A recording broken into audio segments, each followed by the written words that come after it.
ಎಲ್ಲರಿಗೂ day 5 of 45 days science ಚಾನಲ್ಗೆ ಸ್ವಾಗತ. ನಾನು ನಿಮ್ಮ ಗಣೇಶ್ ಸರ್. ಇಲ್ಲಿ ಇಂದಿನ ತರಗತಿಗಳೆಲ್ಲ ನೀವು ತುಂಬಾ ಚೆನ್ನಾಗಿ ರೆಸ್ಪಾನ್ಸ್ ಅನ್ನ ಕೊಟ್ಟಿದ್ದೀರಿ, ಹಾಗೂ ಮುಂಬರ್ತಕ್ಕಂಥ ತರಗತಿಗಳು ಕೂಡ ನೀವು ಒಳ್ಳೆ ರೆಸ್ಪಾನ್ಸ್ ಅನ್ನ ಕೊಡಿ ಅಂತ ಹೇಳ್ತಾ, ಇವತ್ತಿನ ಟಾಪಿಕ್ ಬೆಳಕು. ಅದಕ್ಕೆ ಹೋಗೋಕ್ಕಿಂತ ಮುಂಚೆ ನೀವು ಎಷ್ಟು ವ್ಯೂಸ್ ಅನ್ನ ಕೊಟ್ಟಿದ್ದೀರೋ ಮತ್ತು ಸಬ್ಸ್ಕ್ರೈಬ್ಸ್ ಆಗಿದ್ದಾರೆ ತುಂಬಾ ಜನ ನಾನು ಕೊಟ್ಟಿರ್ತಕ್ಕಂಥ ಕ್ವಾಲಿಟಿ ಮೇಲೆ, ಅದಕ್ಕೆ ತುಂಬಾ ಧನ್ಯವಾದಗಳನ್ನ ಹೇಳ್ತಾ, ನೀವು ಇನ್ನೂ ಎಷ್ಟು ಹೆಚ್ಚು ಪ್ರೋತ್ಸಾಹ ಕೊಡ್ತೀರೋ ಅಷ್ಟು ನನಗೆ ಇನ್ನೂ ಜಾಸ್ತಿ ಡೆಪ್ತ್ ಹೇಳೋದಕ್ಕೆ, ಇನ್ಫಾರ್ಮೇಶನ್ ಡೆಪ್ತ್ ಹೇಳೋದಕ್ಕೆ ಹುಮ್ಮಸ್ ಬರುತ್ತೆ ಅಂತ ಹೇಳ್ತಾ ಇವತ್ತಿನ ತರಗತಿಯನ್ನ ಸ್ಟಾರ್ಟ್ ಮಾಡುವಂತ ಸಮಯ. ಇವತ್ತು ಬೆಳಿಗ್ಗೆ ಹಾಕಿದ್ದೆ, ನಿನ್ನೆ ಸ್ವಲ್ಪ ಬಿಸಿ ಇರೋ ಕಾರಣ ಬೆಳಿಗ್ಗೆ ಗ್ರೂಪ್ ಅಲ್ಲಿ ಹಾಕಿದ್ದೆ. ಟಾಪಿಕ್ ಹೆಸರೇನು? ಬೆಳಕು ಅಂತ ಹಾಕಿದ್ದೆ, ಹೌದಾ? ಹಾಗಾದ್ರೆ ಬೆಳಕು ಅಂದಾಗ ಬೆಳಕು, ಹೌದಾ? ಅಂದ್ರೆ ನಾವು ಇಂಗ್ಲಿಷ್ ಅಲ್ಲಿ ಲೈಟ್ ಅಂತ ಕರಿತಾ ಹೋಗ್ತೀವಿ. ಇಂಗ್ಲಿಷ್ ಅಲ್ಲಿ ಲೈಟ್ ಅಂತ ಕರಿತೀವಿ.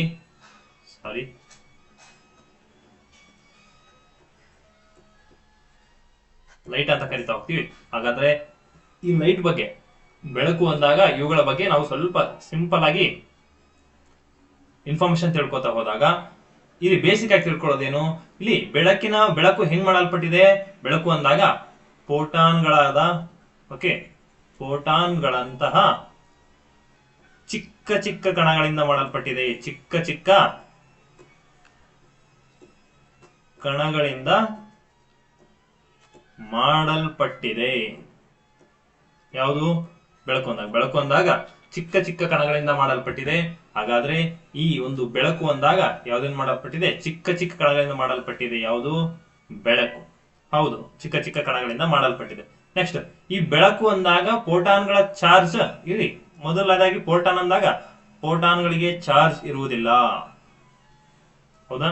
ಫೋಟಾನ್ಗಳಿಗೆ ಚಾರ್ಜ್ ಇರುವುದಿಲ್ಲ. ಹಾಗಾದ್ರೆ ಇಲ್ಲಿ ಬೆಳಕು ಅಂದಾಗ ಬೆಳಕು ಒಂದು ಶಕ್ತಿಯ ರೂಪ, ಹೌದಾ? ಬೆಳಕು ಒಂದು ಶಕ್ತಿಯ ರೂಪ ಅಂತ ಕರಿತೀವಿ, ಹೌದಾ? ಓಕೆ, ಬೆಳಕು ಒಂದು ಶಕ್ತಿಯ ರೂಪ ಅಂತ ಕರಿತೀವಿ. ಹಾಗಾದ್ರೆ ಈ ಬೆಳಕಿನಲ್ಲಿರತಕ್ಕಿಂತ ಮೂಲಭೂತ ಕಣ ಯಾವುದು? ಬೆಳಕಿನಲ್ಲಿರುವ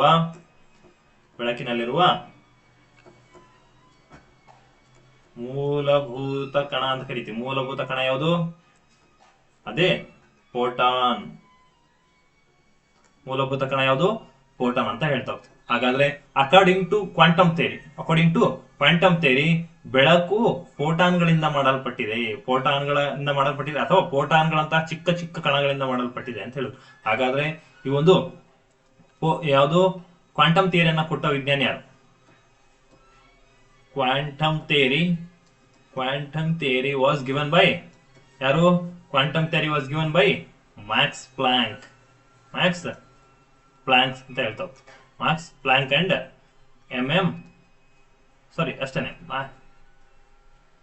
ಮಾರ್ಕ್ಸ್ ಪ್ಲಾಂಕ್ ಅಷ್ಟೇನೆ. ಓಕೆ, ಮಾರ್ಕ್ಸ್ ಪ್ಲಾಂಕ್ ಏನ್ ಮಾಡ್ತಾನೆ? ಕ್ವಾಂಟಮ್ ಪ್ರಿನ್ಸಿಪಲ್ ಅನ್ನ ಕೊಡ್ತಾನೆ, ಅಥವಾ ತತ್ವವನ್ನ ಕೊಡ್ತಾ ಹೋಗ್ತಾನೆ. ಅದನ್ನ ನಾವು ಇಂಗ್ಲಿಷ್ ಅಲ್ಲಿ ಕ್ವಾಂಟಮ್ ಥಿಯರಿ ಅಂತ ಕರಿತೀವಿ. ಈ ಕ್ವಾಂಟಮ್ ಥಿಯರಿಯನ್ನ ಕೊಟ್ಟ ವಿಜ್ಞಾನಿ ಯಾರು? ಮಾರ್ಕ್ಸ್ ಪ್ಲಾಂಕ್ ಅನ್ನುವಂಥ ವಿಜ್ಞಾನಿ. ಹಾಗಾದ್ರೆ ಇಲ್ಲಿ ಬೆಳಕು ಅಂದಾಗ ಬೆಳಕು ಹಲವಾರು ಮಾಧ್ಯಮಗಳಲ್ಲಿ ಚಲಿಸುತ್ತೆ, ಹೌದಾ? ಹಾಗಾದ್ರೆ ಬೆಳಕು ಚಲಿಸೋದಕ್ಕೆ ಮಾಧ್ಯಮದ ಅವಶ್ಯಕತೆ ಇಲ್ಲ, ಹೌದಾ? ಬೆಳಕು ಚಲಿಸೋದಕ್ಕೆ ನಮಗೆ ಮಾಧ್ಯಮದ ಅವಶ್ಯಕತೆ ಇಲ್ಲ. ಹಾಗಾದ್ರೆ ನಾವೇನಂತ ಕರಿಬಹುದು? ಇಲ್ಲಿ ಬೆಳಕಿಗೆ ಯಾವುದೇ ಬೆಳಕು ಚಲಿಸೋದಕ್ಕೆ ಮಾಧ್ಯಮದ ಅವಶ್ಯಕತೆ ಇಲ್ಲ, ಎಲ್ಲೂ ಬೇಕಾದ್ರೂ ಬೆಳಕು ಚಲಿಸುತ್ತೆ ಅಂತ ಹೇಳ್ತೀವಿ. ಹಾಗಾದ್ರೆ ಮೊದಲನೇದಾಗಿ ಹೇಳೋದಾದ್ರೆ, ಇಲ್ಲಿ ನಿರ್ವಾತದಲ್ಲಿ ಬೆಳಕಿನ ವೇಗ ಎಷ್ಟಿರುತ್ತೆ? ನಿರ್ವಾತ ಅಂದಾಗ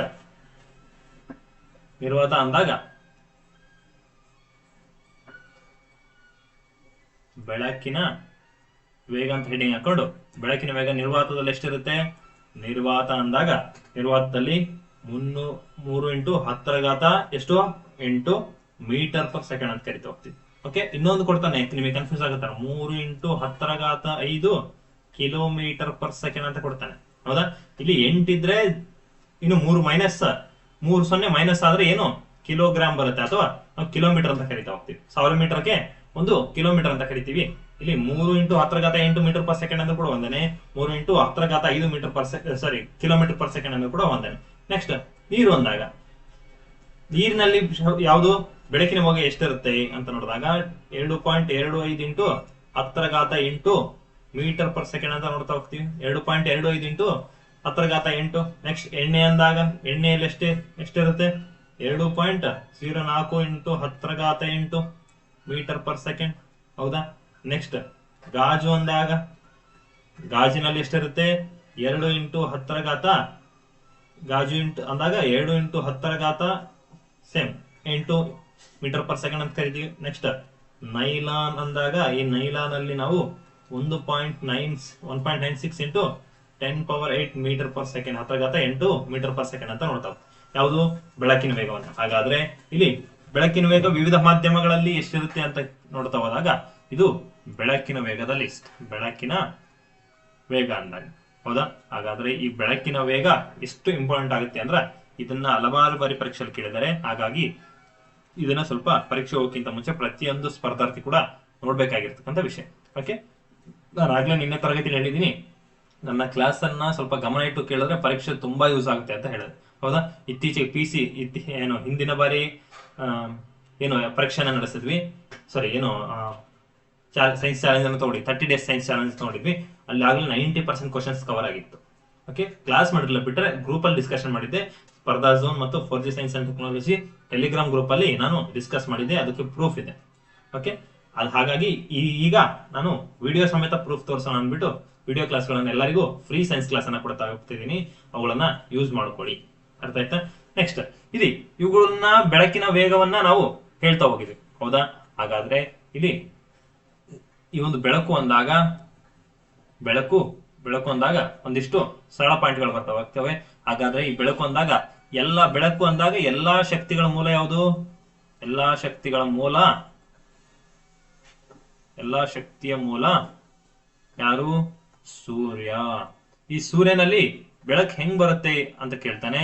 ಸೂರ್ಯನಲ್ಲಿ ಬೆಳಕು ಬರೋದಕ್ಕೆ ಕಾರಣ ಇದು ಬೈಜಿಕ ಸಮ್ಮಿಳನ ಅಂತ ಹೇಳ್ತೀವಿ. ದ ರೀಸನ್ ಬಿಹೈಂಡ್ ಲೈಟ್ ಅಂತ ಕೇಳಿದ್ರೆ ಅದು ನಾವು ನ್ಯೂಕ್ಲಿಯರ್ ಫ್ಯೂಷನ್ ಅಂತ ಹೇಳ್ಬೇಕಾಗುತ್ತೆ. ನ್ಯೂಕ್ಲಿಯರ್ ಫ್ಯೂಷನ್ ಅಂತ ಹೇಳ್ಬೇಕು. ಯಾವುದಕ್ಕೆ? ದ ರೀಸನ್ ಬಿಹೈಂಡ್ ದಟ್ ಸನ್, ನಾವೇನು ನಕ್ಷತ್ರಗಳು ಅಥವಾ ಸೂರ್ಯನಿಂದ ಬೆಳಕು ಬರೋದು ಕಾರಣ ಏನಂತ ಕೇಳ್ತಾನೆ. ಬೈಜಿಕ ಸಮ್ಮಿಳನ ಅಥವಾ ನ್ಯೂಕ್ಲಿಯರ್ ಫ್ಯೂಷನ್ ಅಂತ ಹೇಳ್ಬೇಕಾಗುತ್ತೆ. ಹಾಗಾದ್ರೆ ನಾವು ನೀರನ್ನ ನೋಡಿದ್ವಿ, ಗಾಜನ್ನು ನೋಡಿದ್ವಿ. ನೆಕ್ಸ್ಟ್ ಯಾವುದು? ಎಣ್ಣೆಯನ್ನ ನೋಡ್ತಾ ಹೋದ್ವಿ. ಹೌದಾ? ಇನ್ನು ಹಲವಾರುಗಳಲ್ಲಿ ನಾವು ಬೆಳಕಿನ ಯಾವ್ದ್ರಲ್ಲಿ ಎಷ್ಟು ಸ್ಪೀಡ್ ಚಲನೆ ಆಗುತ್ತೆ ಅಂತ ನೋಡ್ತಾ ಹೋಗ್ತೀವಿ. ಹಾಗಾದ್ರೆ ಸಾಂದ್ರತೆ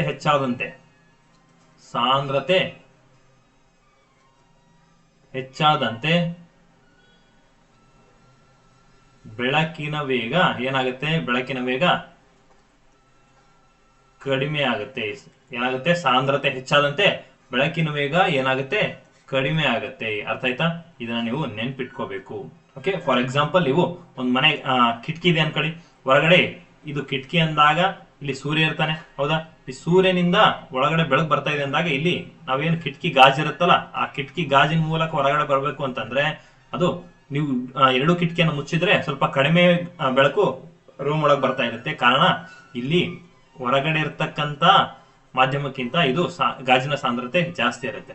ಹಾಗಾಗಿ ಅದು ಸ್ವಲ್ಪ ಸ್ಲೋ ಆಗುತ್ತೆ ಅಥವಾ ಬೆಳಕಿನ ವೇಗ ಕಡಿಮೆ ಆಗುತ್ತೆ. ಅದೇ ನೀವು ಒಂದು ಗಾಜನ್ನ ಅಥವಾ ವಿಂಡೋವನ್ನ ಓಪನ್ ಮಾಡಿದ್ರೆ ಅಲ್ಲಿ ಬೆಳಕು ಅಲ್ಲಿ ಹೊರಗಡೆ ಹೇಗೆ ಎಷ್ಟು ಸ್ಪೀಡ್ ಆಗಿ ಹರಡ್ತಾ ಇತ್ತು, ಎಷ್ಟು ಸ್ಪೀಡ್ ಆಗಿ ಬರ್ತಾ ಇತ್ತು, ಓಕೆ, ಎಷ್ಟು ಫೋಕಸ್ ಇತ್ತು, ಅದೇ ಫೋಕಸ್ ಮನೆ ಒಳಗೆ ಕೂಡ ಬರುತ್ತೆ ಅನ್ನುವಂಥದ್ದು. ಓಕೆ, ಇಲ್ಲಿ ಇಷ್ಟು ಏನು ಈ ಒಂದು ಬೆಳಕು ಎಷ್ಟು ಸ್ಪೀಡ್ ಅಲ್ಲಿ ಚಲಿಸುತ್ತೆ ಅನ್ನೋದ್ರ ಬಗ್ಗೆ ಮಾಹಿತಿ. ಆದ್ರೆ ನೆಕ್ಸ್ಟ್ ಗಾಜಿನಲ್ಲೂ ಕೂಡ ಸಾಂದ್ರತೆ ಕಡಿಮೆ, ಬೆಳಕಿನ ವೇಗ ಸ್ವಲ್ಪ ಕಡಿಮೆ ಆಗುತ್ತೆ. ಯಾಕಂದ್ರೆ ಗಾಜಿನ ಸಾಂದ್ರತೆ ಹೆಚ್ಚಾಗಿರುತ್ತೆ. ನೆಕ್ಸ್ಟ್ ಈ ಬೆಳಕನ್ನ ಅಂದಾಗ ಬೆಳಕಿನ ವೇಗವನ್ನು ಕಂಡು ಹಿಡಿದ ವಿಜ್ಞಾನಿ ಯಾರು ಅಂತ ಕೇಳಿದಾಗ ರೋಮರ್ ಅನ್ನುವಂಥ ವಿಜ್ಞಾನಿ ಏನ್ ಮಾಡ್ತಾನೆ? ಮೊಟ್ಟ ಮೊದಲೇ ಬಾರಿಗೆ ಬೆಳಕಿನ ವೇಗವನ್ನ ಕಂಡು ಹಿಡಿತಾನೆ. ಹಾಗಾದ್ರೆ ಸೌರಶಕ್ತಿಯ ಮೂಲ ಅಂತ ಕೇಳ್ತಾರೆ. ನಾನು ಆಗ್ಲೇ ಹೇಳಿದೆ, ಸೌರಶಕ್ತಿಯ ಮೂಲ ಅಂತ ಕೇಳಿದಾಗ ಈ ಸೌರಶಕ್ತಿಯ ಮೂಲ ಬೈಜಿಕ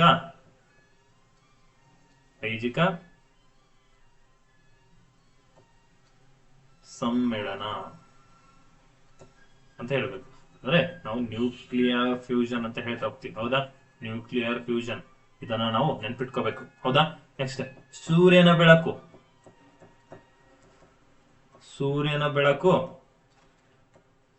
ಭೂಮಿಗೆ ತಲುಪಲು ಎಷ್ಟು ಸಮಯ ಬೇಕು ಅಂತ ಪ್ರಶ್ನೆ ಕೇಳ್ತಾನೆ. ಎಷ್ಟೊತ್ತು ಬೇಕು? 8 ನಿಮಿಷ ಬೇಕು. 8 ನಿಮಿಷ, 8 ಮಿನಿಟ್ಸ್ ಅಂತ ಹೇಳ್ತೀವಿ. ಅಥವಾ ನಾವು ಇದು NCERT ಪ್ರಕಾರ 8 ನಿಮಿಷ ಅಂತ ಹೇಳ್ತೀವಿ, ಆದ್ರೆ ವೆಬ್ಸೈಟ್ ಪ್ರಕಾರ 8.30 ನಿಮಿಷ ಅಂತ ಹೇಳ್ತಾ ಹೋಗ್ತೀವಿ. ಇದರಲ್ಲಿ ನಾವು ಫಸ್ಟ್ ಪ್ರಿಫರೆನ್ಸ್ 8 ನಿಮಿಷಕ್ಕೆ ಕೊಡ್ಬೇಕು. ಈ ಬಂದಿಲ್ಲ ಅಂದಾಗ ಮಾತ್ರ ಈ ಒಂದು ಸೆಕೆಂಡ್ ಪ್ರಿಫರೆನ್ಸ್ ಹೋಗ್ಬೇಕಾಗುತ್ತೆ.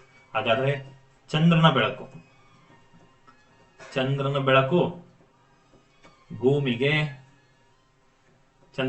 ಭೂಮಿಗೆ ಎಷ್ಟು? 1.3 ಸೆಕೆಂಡ್ ಅಲ್ಲಿ ನಮಗೆ ಮುಟ್ಟುತ್ತೆ. ಹಾಗಾಗಿ ಇದನ್ನು ಕೂಡ ನೆನ್ಪಿಟ್ಕೋಬೇಕು. ಬರೀ ಸೂರ್ಯ ಅಲ್ಲ, ಸೂರ್ಯ ಜೊತೆ ಚಂದ್ರನ ಕೂಡ ನೆನ್ಪಿಟ್ಕೋಬೇಕಾಗುತ್ತೆ. ಹಾಗಾದ್ರೆ ಈ ಒಂದು ಬೆಳಕಿನ ಅಧ್ಯಯನಕ್ಕೆ ನಾವೇನಂತ ಕರಿತೀವಿ? ಬೆಳಕಿನ ಅಧ್ಯಯನ, ಆಪ್ಟಿಕ್ಸ್ ಅಂತ ಕರಿತೀವಿ. The study of light is called optics. And ನಾವೇನು ಬೆಳಕನ್ನ ಕಂಡ್ರೆ ಭಯ ಬೀಳ್ತಾ ಇರ್ತೀವಿ. ಓಕೆ, ಇಲ್ಲಿ ಹೊರಗಡೆ ಹೋದಾಗ ಸ್ವಲ್ಪ ಹೊತ್ತು ಮನೇಲಿ ಇದೀವಿ ಅನ್ಕೊಳ್ಳಿ, ತುಂಬಾ ಹೊತ್ತು, ಆಮೇಲೆ ಹೊರಗಡೆ ಹೋದ್ರೆ ಬಾ ಕಣ್ಣು ಕುಗ್ತಾ ಇದೆ, ಎಷ್ಟು ಬೆಳಕಿದೆ ಅಂತ ಈ ತರ ಕಣ್ಣು ಹಿಡಿತೀವ, ಕೈ ಹಿಡಿತೀವಲ್ಲ ಬೆಳಕಿಗೆ, ಅದಕ್ಕೆ ನಾವು ಬೆಳಕಿನ ಭಯ ಅಂತ ಕರಿತೀವಿ. ಈ ಬೆಳಕಿನ ಭಯಕ್ಕೆ ನಾವೇನಂತ ಕರಿತೀವಿ? ಫೋಟೋಫೋಬಿಯಾ. ಫೋಟೋಫೋಬಿಯಾ ಅಂತ ಕರಿತಾ ಹೋಗ್ತೀವಿ. ಕನ್ನಡದಲ್ಲೂ ಫೋಟೋಫೋಬಿಯಾ ಅಂತ ಕರಿತೀವಿ, ಇಂಗ್ಲಿಷಲ್ಲೂ ಫೋಟೋಫೋಬಿಯಾ ಅಂತ ಕರಿತಾ ಹೋಗ್ತೀವಿ. ಹಾಗಾದ್ರೆ ಇಲ್ಲಿ ಬೆಳಕನ್ನ ಕಂಡ್ರೆ ಭಯ, ಫಿಯರ್ ಆಫ್ ಲೈಟ್ ಅಂತ ಕರಿತೀವಿ. Fear of light is called photophobia ಅಂತ ಹೇಳ್ತಾ ಹೋಗ್ತೀವಿ. ಇದನ್ನು ನೀವು ನೆನಪಿಟ್ಕೋಬೇಕು. ಅರ್ಥ ಆಯ್ತಾ? ಹಾಗೆ ಇನ್ನೊಂದು ಪಾಯಿಂಟ್ ಅನ್ನ ಬರ್ಕೊಳ್ಳಿ.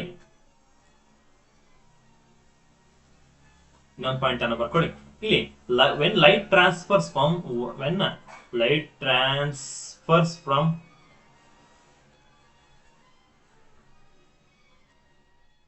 when light transfers from air to glass medium, so the light will be dull ಅಂತ ಕೇಳ್ತಾನೆ. ಇದಕ್ಕೆ ರೀಸನ್ ಏನಂತ ಕೇಳ್ತಾನೆ, ಯಾಕೆ ಡಲ್ ಆಗುತ್ತೆ ಅಂತ ಕೇಳ್ತಾನೆ. ನಾನು ಆಗ್ಲೇ ಕನ್ನಡದಲ್ಲೂ ಹೇಳಿದ್ದೀನಿ, ಇನ್ನು ಇಂಗ್ಲಿಷಲ್ಲಿ ಹೇಳ್ತೀನಿ. Glass density is more than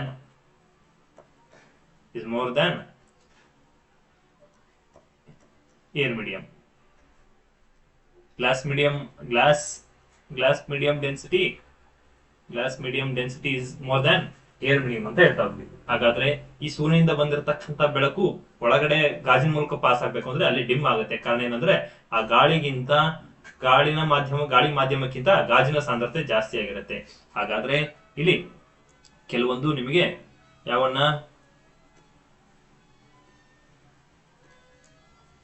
ಕೆಲವೊಂದು ಬೆಳಕಿನ ಸಿದ್ಧಾಂತಗಳನ್ನ ಹೇಳ್ತಾ ಹೋಗ್ತೀವಿ. ಬೆಳಕಿನ ಸಿದ್ಧಾಂತಗಳು. ಓಕೆ, ಈ ಬೆಳಕಿನ ಸಿದ್ಧಾಂತಗಳಂದಾಗ ಇವುಗಳು ಎಲ್ಲೆಲ್ಲಿ ಹೆಲ್ಪ್ ಆಗ್ತವೆ, ಯಾವ ಸಿದ್ಧಾಂತಗಳನ್ನ ಯಾವ ವಿಜ್ಞಾನಿ ಕೊಟ್ಟರು ಅಂತ ಬರೆಸ್ತಾ ಹೋಗ್ತೀನಿ. ಇವುಗಳನ್ನ ನೋಟ್ ಮಾಡ್ಕೊಳ್ಳಿ. ಮೊದಲನೇದಾಗಿ ಯಾರು? ಬೆಳಕಿನ ಕಣ ಸಿದ್ಧಾಂತ. ಈ ಬೆಳಕಿನ ಕಣ ಸಿದ್ಧಾಂತವನ್ನ ಕೊಟ್ಟ ವಿಜ್ಞಾನಿ ಯಾರು? ಬೆಳಕಿನ ಕಣ ಸಿದ್ಧಾಂತವನ್ನ ಕೊಟ್ಟ ವಿಜ್ಞಾನಿ ಐಸಾಕ್ ನ್ಯೂಟನ್. ಏನ್ ಮಾಡ್ತಾನೆ? ಇದು ಮೊಟ್ಟ ಮೊದಲೇ ಬಾರಿಗೆ ಬೆಳಕಿನ ಕಣ ಸಿದ್ಧಾಂತವನ್ನ ಮಂಡನೆ ಮಾಡ್ತಾನೆ. ನೆಕ್ಸ್ಟ್ ಬೆಳಕಿನ ತರಂಗ ಸಿದ್ಧಾಂತ. ಬೆಳಕಿನ ತರಂಗ ಸಿದ್ಧಾಂತ ಅಂದಾಗ ಯಾವುದು? ಕ್ರಿಶ್ಚಿಯನ್ ಹೈಗನ್ ಅನ್ನುವಂಥ ವಿಜ್ಞಾನಿ ಮೊಟ್ಟ ಮೊದಲೇ ಬಾರಿಗೆ ಬೆಳಕಿನ ಕಣ ಸಿದ್ಧಾಂತವನ್ನ ಮಂಡನೆ ಮಾಡ್ತಾನೆ. ನೆಕ್ಸ್ಟ್ ವಿದ್ಯುತ್ಕಾಂತೀಯ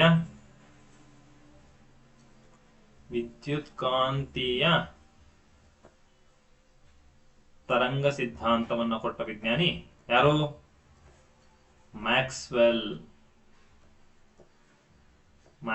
ಅನ್ನುವಂಥ ವಿಜ್ಞಾನಿ ಮೊಟ್ಟ ಮೊದಲೇ ಬಾರಿಗೆ ನಮಗೆ ವಿದ್ಯುತ್ ಕಾಂತೀಯ ತರಂಗ ಸಿದ್ಧಾಂತವನ್ನ ಕೊಟ್ಟ. ಹಾಗಾದ್ರೆ ನೆಕ್ಸ್ಟ್ ಕ್ವಾಂಟಮ್ ಸಿದ್ಧಾಂತ.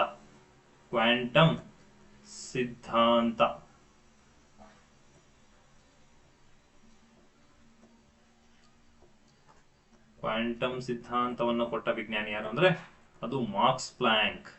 ನಾನು ಆಗ್ಲೇ ಹೇಳಿದೆ, ಮಾರ್ಕ್ಸ್ ಪ್ಲಾಂಕ್ ಏನ್ ಮಾಡ್ತಾನೆ? ಕ್ವಾಂಟಮ್ ಸಿದ್ಧಾಂತವನ್ನ ಕೊಡ್ತಾನೆ. ನೆಕ್ಸ್ಟ್ ಸಾಪೇಕ್ಷ ಸಿದ್ಧಾಂತವನ್ನ ಕೊಟ್ಟ ವಿಜ್ಞಾನಿ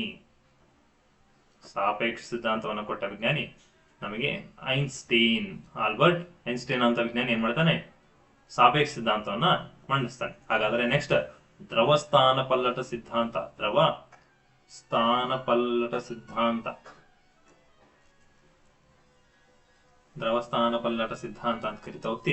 ಇದನ್ನ ನಮಗೆ ಆರ್ಕಿಮಿಡಿಸ್ ಕೊಡ್ತಾನೆ. ಆರ್ಕಿಮಿಡಿಸ್ ನ ತೇಲುಕೆ ತತ್ವ ಅಂತ ಕರಿತಾ ಹೋಗ್ತಾರೆ. ಹಾಗಾದ್ರೆ ಇಲ್ಲಿ 1 ರಿಂದ 5 ಏನಿದಾವೆ, 1 ರಿಂದ 5 ಇವು ಬೆಳಕಿನ ಸಿದ್ಧಾಂತಗಳು. ಬೆಳಕಿನ ಸಿದ್ಧಾಂತಗಳನ್ನ ಹೇಳ್ತಾ ಹೋಗ್ತೀವಿ. ಇವುಗಳು ತುಂಬಾ ಇಂಪಾರ್ಟೆಂಟ್ ಆಗ್ತವೆ. ಇವುಗಳು ತುಂಬಾ ಇಂಪಾರ್ಟೆಂಟ್. ಹಾಗಾಗಿ ಇಂಪಾರ್ಟೆಂಟ್ ಇಲ್ಲೇ ಸ್ಟಾರ್ ಮಾಡ್ಕೊಂಬಿಡಿ. ಅರ್ಥ ಆಯ್ತಾ? ಹಾಗಾದ್ರೆ ಈ ಸ್ಟಾರ್ ಮಾಡ್ಕೊಂಡು ಇವಕ್ಕೆ ನೀವು ಅವಾಗವ ರಿವೈಸ್ ಮಾಡ್ಕೊಂಡು ಹೋಗಿ ಅನ್ನೋದು. ಹಾಗಾದ್ರೆ ಫಾದರ್ ಆಫ್ ಫಿಸಿಕ್ಸ್ ಅಂತ ಕರೀತಾರೆ. ಓಕೆ, ಈ ಒಂದು ಸಾಪೇಕ್ಷ ಸಿದ್ಧಾಂತವನ್ನ ಕೊಟ್ಟಿದ್ದಕ್ಕೆ ನಮಗೆ ಏನಂತ ಕರೀತಾರೆ, ಭೌತಶಾಸ್ತ್ರದ ಪಿತಾಮಹ, ಭೌತಶಾಸ್ತ್ರದ ಪಿತಾಮಹ ಅಂತ ಕರೀತಾರೆ. ಫಾದರ್ ಆಫ್ ಫಿಸಿಕ್ಸ್ ಅಂತ ಕರೀತಾರೆ ಯಾರನ್ನ, ಐನ್ಸ್ಟೀನ್ ಅನ್ನ. ಅರ್ಥ ಆಯ್ತಾ? ಹಾಗಾದ್ರೆ ನೆಕ್ಸ್ಟ್ ನೋಡ್ತಾ ಹೋಗೋಣ. ಇಲ್ಲಿ ಬೆಳಕು ಅಂದಾಗ ಎಷ್ಟು, ನಾನಾಗ್ಲೇ ಹೇಳಿದೆ, ಕ್ವಶನ್ಸ್ ಅನ್ನ ಡಿಸ್ಕಸ್ ಮಾಡ್ತಾ ಹೋಗೋಣ. ಇಲ್ಲಿ ಬೆಳಕು ಅಂದಾಗ ಬೆಳಕು ಚಲಿಸೋದಕ್ಕೆ ಯಾವುದೇ ಮಾಧ್ಯಮ ಬೇಕಾಗಿಲ್ಲ ಅಂತ ಹೇಳಿದ್ರು. ಹಾಗಾದ್ರೆ ನಿರ್ವಾತದಲ್ಲಿ ಕೂಡ ಚಲಿಸುತ್ತೆ, ಹೌದಾ? ನಿನ್ನೆ ಹೇಳಿದ್ದೆ ಶಬ್ದ ನಿರ್ವಾತದಲ್ಲಿ ಚಲಿಸೋದಿಲ್ಲ. ಯಾಕೆಂದ್ರೆ ಶಬ್ದ ಪ್ರಸಾರಕ್ಕೆ ನಮಗೆ ಮಾಧ್ಯಮ ಬೇಕು ಅಂತ. ಹಾಗಾದ್ರೆ ಇಲ್ಲಿ ಬೆಳಕು ಅಂದಾಗ ಬೆಳಕು ಚಲಿಸೋದಕ್ಕೆ ಯಾವುದೇ ಮಾಧ್ಯಮದ ಅವಶ್ಯಕತೆ ಇಲ್ಲ, ನಿರ್ವಾತದಲ್ಲೂ ಕೂಡ ಚಲಿಸುತ್ತೆ, ಹೌದಾ? ಹಾಗಾದ್ರೆ ನಿರ್ವಾತದಲ್ಲಿ ಬೆಳಕಿನ ವೇಗ ಎಷ್ಟು ಅಂತ ಪ್ರಶ್ನೆ ಕೇಳಿದ್ರು. ನಿರ್ವಾತದಲ್ಲಿ ಬೆಳಕಿನ ವೇಗ ಎಷ್ಟು? ಇಲ್ಲಿ ಆಪ್ಷನ್ ನೋಡ್ತಾ ಹೋಗೋಣ. Option A 3 × 10⁵5 metre per second. ಹೌದು, ನೋಡೋಣ. 2ನೇ ಆಪ್ಷನ್ 3 × 10⁸ ಸೆಂಟಿಮೀಟರ್ ಪರ್ ಸೆಕೆಂಡ್. ನೋಡೋಣ. ನೆಕ್ಸ್ಟ್ ಮೂರನೇ ಆಪ್ಷನ್ 3 × 10⁻6 ಮೀಟರ್ ಪರ್ ಸೆಕೆಂಡ್. ನೋಡೋಣ. Next 3 × 10⁸ metre per second. ಇದನ್ನು ಕೂಡ ನೋಡ್ತಾ ಹೋಗೋಣ. ಓಕೆ, ಇವುಗಳಲ್ಲಿ ಸರಿಯಾದ ಉತ್ತರ ಯಾವುದು? 3 × 10⁸ ಮೀಟರ್ ಪರ್ ಸೆಕೆಂಡ್ ಅಂತ. 3 × 10⁸ ಮೀಟರ್ ಪರ್ ಸೆಕೆಂಡ್ ಅಂತ ನೋಡ್ತಾ ಹೋಗ್ತೀವಿ. ಇದು ಯಾಕೆ ಆಗಲ್ಲ ಸರ್, ಅಥವಾ ಇದು ಕೊಟ್ಟಿಲ್ಲ ಅಂದ್ರೆ ಕೂಡ ನಮಗೆ ಯಾವುದು 3 × 10⁵ ಕಿಲೋಮೀಟರ್ ಪರ್ ಸೆಕೆಂಡ್ ಅಂತ ಕೂಡ ಕೊಟ್ಟರು ಓಕೆ. ಅಲ್ಲಿ 5 ಇರಬೇಕು, ಇಲ್ಲಿ ಕಿಲೋಮೀಟರ್ ಇರಬೇಕು, ಕಿಲೋಮೀಟರ್ ಪರ್ ಸೆಕೆಂಡ್ ಇರಬೇಕು. ಇದನ್ನ ನೀವು ಸೂಕ್ಷ್ಮ ಗಮನಿಸಿ. ಅರ್ಥ ಆಯ್ತಾ? 5 ಇರಬೇಕು, 5 ಜೊತೆಗೆ ಕಿಲೋಮೀಟರ್ ಪರ್ ಸೆಕೆಂಡ್ ಕೂಡ ಇರಬೇಕಾಗುತ್ತೆ. ನಾನು ಯಾಕೆ ಇಷ್ಟು ಸೂಕ್ಷ್ಮ ಬರಿತಿದ್ದೀನಿ ಅಂದ್ರೆ ಪರೀಕ್ಷೆಯಲ್ಲಿ ಬಂದಿರತಕ್ಕಂಥ ಪ್ರಶ್ನೆಗಳನ್ನ ನಾನು ನಿಮಗೆ ಸ್ಕ್ರೀನ್ ಶಾಟ್ ತೆಗೆದು ತೋರಿಸ್ಬೇಕು. ಅದಕ್ಕೆ ಇಲ್ಲಿ ಏನು ಕಾಟ ಆಗದ ರೀತಿ ತುಂಬಾ ಚೆನ್ನಾಗಿ ಬರಿತಾ ಹೋಗ್ತಿದ್ದೀನಿ. ಹಾಗಾಗಿ ಇಲ್ಲಿ ನಿಮಗೆ ಸರಿಯಾದ ಉತ್ತರ ಆಪ್ಷನ್ ಡಿ ಆಗುತ್ತೆ. ಇದು ಯಾಕೆ ಆಗಲ್ಲ ಅಂತ ಕೇಳಿದ್ರೆ ಇಲ್ಲಿ ಸೆಂಟಿಮೀಟರ್ ಪರ್ ಸೆಕೆಂಡ್ ಅಂತ ಕೊಟ್ಟಿದ್ದಾನೆ, ಹಾಗಾಗಿ ಇದು ಉತ್ತರ ಆಗೋದಿಲ್ಲ. ಅರ್ಥ ಆಯ್ತಾ? ನೆಕ್ಸ್ಟ್ ಮುಂದಿನ ಪ್ರಶ್ನೆ ನೋಡ್ತಾ ಹೋಗೋಣ. ಇದರ ವಿವರಣೆ ಆಗ್ಲೇ ಕೊಟ್ಟಿದ್ದೀನಿ. ನೆಕ್ಸ್ಟ್ ಇಲ್ಲಿ ಪೆನ್ಸಿಲ್ ಅಂದಾಗ, ಪೆನ್ಸಿಲ್ ಒಂದು ಲೋಟದ ನೀರಿನಲ್ಲಿ ಭಾಗಶಃ ಮುಳುಗಿಸಿದಾಗ ಅದು ಬಾಗಿದಂತೆ ಏಕೆ ಕಾಣುತ್ತದೆ? ಒಂದು ಪೆನ್ಸಿಲ್ ಅನ್ನ ತಗೊಂಡು ಒಂದು ಗ್ಲಾಸ್ ಅಲ್ಲೇ ನೀರು ತಗೊಳ್ಳಿ, ಒಂದು ಪೆನ್ಸಿಲ್ ಅನ್ನ ತಗೊಂಡು ಆ ಪೆನ್ಸಿಲ್ ಅನ್ನ ನಾವು ಏನ್ ಮಾಡ್ಬೇಕು, ಅರ್ಧ ಹಿಂಗ್ ಮುಣಗಿಸಿದಾಗ ಅದು ಎಲ್ಲಿ ನೀರಿ ಟಚ್ ಆಗಿರುತ್ತೆ ಒಳಗಡೆ ಅಲ್ಲಿ ನಿಮಗೆ ಕಟ್ಟಾದಂತೆ ಕಾಣಿಸುತ್ತೆ. ಕಾರಣ ಏನು ಅಂತ ಪ್ರಶ್ನೆ ಕೇಳ್ತಾರೆ. ಅದು ಬೆಳಕಿನ ಪ್ರತಿಫಲನ ಅಂತ ಹೇಳ್ತಾರೆ. ಸಾರಿ, ಆಪ್ಷನ್ ತಗೋಣ. ಆಪ್ಷನ್ ಎ ಬೆಳಕಿನ ಪ್ರತಿಫಲನ, ನೆಕ್ಸ್ಟ್ ಬೆಳಕಿನ ವಕ್ರೀಭವನ, 3ನೇ ಆಪ್ಷನ್ ಸಂಪೂರ್ಣ ಆಂತರಿಕ ಪ್ರತಿಫಲನ, 4ನೇದು ಬೆಳಕಿನ ಪ್ರಸರಣ. ಇಲ್ಲಿ ಸರಿಯಾದ ಆನ್ಸರ್ ಬೆಳಕಿನ ಪ್ರತಿಫಲನ ಆಗುತ್ತೆ. ಓಕೆ, ಇದರ ಬಗ್ಗೆ ಸಂಪೂರ್ಣ ವಿವರಣೆ ನೋಡ್ತಾ ಹೋದಾಗ ಇಲ್ಲಿ ಮೊದಲನೇದಾಗಿ ಬೆಳಕು ಅಂದಾಗ ಬೆಳಕು ಹಲವಾರು ಗುಣಗಳನ್ನ ವ್ಯಕ್ತಪಡಿಸುತ್ತೆ. ಬೆಳಕಿನ ಗುಣಗಳು ಅಂದಾಗ ಮೊದಲನೇದಾಗಿ ಯಾವ್ಯಾವ ಗುಣಗಳಿದಾವೆ ಬೆಳಕಿಗೆ? ಬೆಳಕಿನ ಪ್ರತಿಫಲನ, ಎರಡನೇದು ಬೆಳಕಿನ ದ್ವಂದ್ವ ಸ್ವಭಾವ,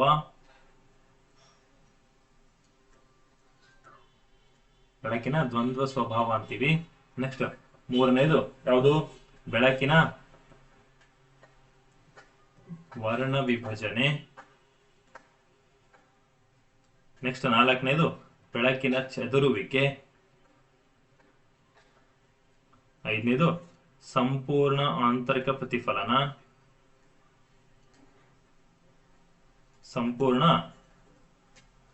ಆಂತರಿಕ ಪ್ರತಿಫಲನ. ನೆಕ್ಸ್ಟ್ ಆರನೇದು ಯಾವುದು? ಬೆಳಕಿನ ವ್ಯತಿಕರಣ. ಬೆಳಕಿನ ವ್ಯತಿಕರಣ ಅಂತ ಹೇಳ್ತಾ ಹೋಗ್ತೀವಿ. ಹಾಗಾದ್ರೆ ಇವುಗಳ ಬಗ್ಗೆ ಎಕ್ಸ್ಪ್ಲನೇಷನ್ ಕೊಡೋದಾದ್ರೆ ಮೊದಲನೇದಾಗಿ ಬೆಳಕಿನ ಪ್ರತಿಫಲನ ಅಂತ ನೋಡ್ತಾ ಹೋಗ್ತೀವಿ. ಹಾಗಾದ್ರೆ ಇಲ್ಲಿ ಬೆಳಕಿನ ಪ್ರತಿಫಲನವನ್ನ ನಾವು ಇಲ್ಲಿ ನೋಡಿದಾಗ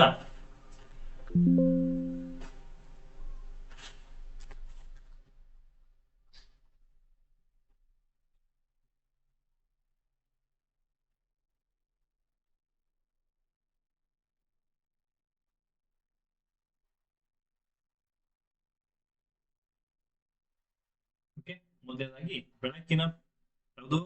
ಬೆಳಕಿನ ಪ್ರತಿಫಲನವನ್ನು ಎಕ್ಸ್ಪ್ಲೈನ್ ಮಾಡ್ತಾ ಹೋಗ್ತೀನಿ, ನೋಟ್ ಮಾಡ್ಕೊಳ್ಳಿ.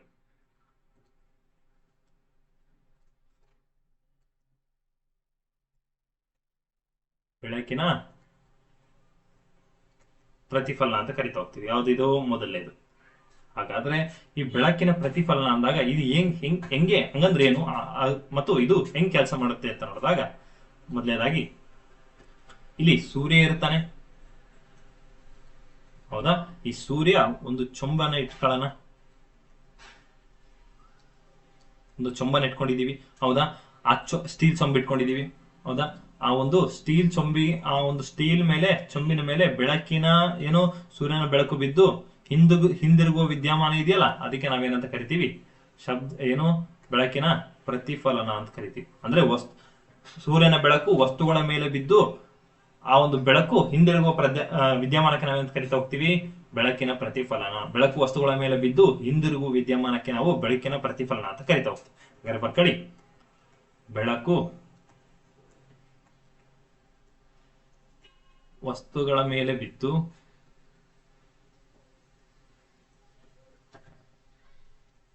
ಹಿಂದಿರುಗುವ ವಿದ್ಯಮಾನಕ್ಕೆ ನಾವು ಬೆಳಕಿನ ಪ್ರತಿಫಲನ ಅಂತ ಕರಿತೀವಿ.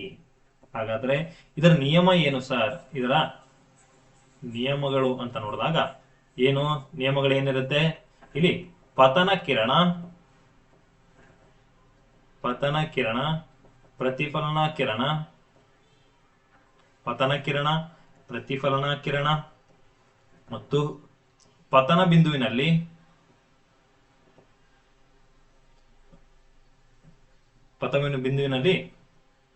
ಪ್ರತಿಫಲನದ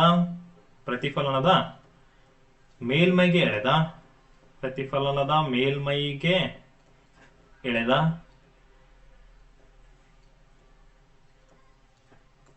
ಲಂಬ. ಈ ಮೂರು ಏನಾಗಿರ್ತವೆ? ಈ ಮೂರು ಸಮನಾಗಿರುತ್ತವೆ ಅಂತ ಹೇಳಿದ್ರು. ಹಾಗಾದ್ರೆ ಇದರ ಅರ್ಥ ಇಷ್ಟನೇ. ಇಲ್ಲಿ ಒಂದು ಮೇಲ್ಮೈನ ತಗೊಳ್ಳೋಣ, ಹೌದಾ? ಇಲ್ಲಿ ಬಂದಿರತಕ್ಕಂತ ಬೆಳಕು, ಓಕೆ, ಬಂದಿರತಕ್ಕಂತ ಬೆಳಕು ಈ ತರ ಬಿದ್ದು ಹಿಂದಿರುಗುತ್ತೆ, ಹೌದಾ? ಹಿಂಗ್ ಬಂದು ಹಿಂಗೆ ಹೋಗುತ್ತೆ, ಹೌದಾ? ಹಾಗಾದ್ರೆ ಇಲ್ಲಿಂದ ಬಂದಿರತಕ್ಕಂತ ಬೆಳಕು ಇಲ್ಲಿಂದ ಒಂದು ಲೈನ್ ಎಳೆದಿರ್ತೀವಿ, ಹೌದಾ? ಇಲ್ಲಿಂದ ಇಲ್ಲಿಗೆ ಒಂದು ಲೈನ್ ಸೃಷ್ಟಿಯಾಗಿರುತ್ತೆ, ಹೌದಾ? ಹಾಗಾದ್ರೆ ಇಲ್ಲಿ ಏನು ನಾವು ಸಂಗಮ ಬಿಂದು ಅಂತ ಕರಿತೀವಿ ಅಥವಾ ಪತನ ಬಿಂದು ಅಂತ ಕರಿತಾ ಹೋಗ್ತೀವಿ. ಇದರ ಒಂದು ಮೇಲ್ಮೈಗೆ ಪ್ರತಿಫಲನ ಮೇಲ್ಮೈ ಅಂತ ಕರಿತೀವಿ. ಆ ಪ್ರತಿಫಲನದ ಮೇಲ್ಮೈಗಳಿರ್ತಕ್ಕಂಥ ಲಂಬ, ಈ ಮೂರು ಕೂಡ ಎಷ್ಟು ಸೇಮ್ ಉದ್ದ ಇರ್ತವೆ ಅಂತ ಹೇಳ್ತಾ ಹೋಗ್ತಾರೆ. ಓಕೆ, ಇಲ್ಲಿ ಇರ್ತಕ್ಕಂಥ ಆಂಗಲ್ ಸೇಮ್ ಅಂತ ಹೇಳ್ತಾರೆ, ಉದ್ದ ಕೂಡ ಸೇಮ್ ಅಂತ ಹೇಳ್ತಾರೆ. ಓಕೆ, ಇದನ್ನ ನಾವು ಪತನ ಕಿರಣ ಅಂತೀವಿ. ಪತನ ಕಿರಣ ಯಾವುದು? ಇದನ್ನ, ಹೌದಾ? ನೆಕ್ಸ್ಟ್ ಇದನ್ನ ನಾವು ಪ್ರತಿಫಲನ ಕಿರಣ ಅಂತೀವಿ. ನೆಕ್ಸ್ಟ್ ಇದನ್ನು ನಾವು ಯಾವುದು? ಆ ಒಂದು ಪ್ರತಿಫಲನ ಮೇಲ್ಮೈ ಇರತಕ್ಕಂತ ಲಂಬ ಅಂತ, ಮೇಲ್ಮೈಗೆ ಎಳೆದ ಲಂಬ ಅಂತ ಹೇಳ್ತೇವೆ. ಹಾಗಾದ್ರೆ ಈ ಬೆಳಕಿನ ಪ್ರತಿಫಲನ ನಿಯಮಗಳೇನು? ಒಂದು ಪತನ ಕಿರಣ, ಪ್ರತಿಫಲನ ಕಿರಣ ಮತ್ತು ಪತನ ಬಿಂದುವಿನಲ್ಲಿ ಪ್ರತಿಫಲನದ ಮೇಲ್ಮೈಗಳಿರತಕ್ಕಂತ ಲಂಬ, ಈ ಮೂರು ಕೂಡ ಸಮನಾಗಿರ್ತವೆ ಅಂತ ಹೇಳಿದ್ರು. ಎಲ್ಲಿ? ನಿಯಮದಲ್ಲಿ. ಹೌದು, ಸಮನಾಗಿರುತ್ತೆ.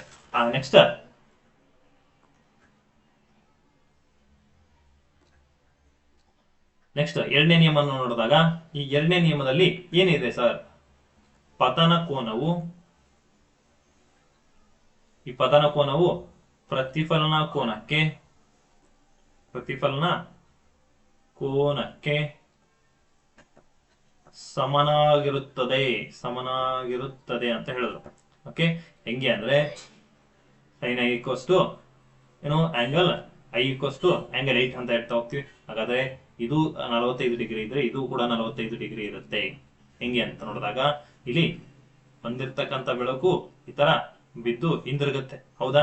ಹಾಗಾದ್ರೆ ಇದು ಯಾವುದು ಪತನ ಬಿಂದುವಿನಲ್ಲಿ ಇರತಕ್ಕಂಥ ಮೇಲ್ಮೈಗಳಿರ್ತಕ್ಕಂಥ ಲಂಬ. ಹಾಗಾದ್ರೆ ಇಲ್ಲಿಂದ ಇಲ್ಲಿಗೆ ಎಷ್ಟಿರುತ್ತೋ ಇಲ್ಲಿಂದ ಇಲ್ಲಿಗೂ ಕೂಡ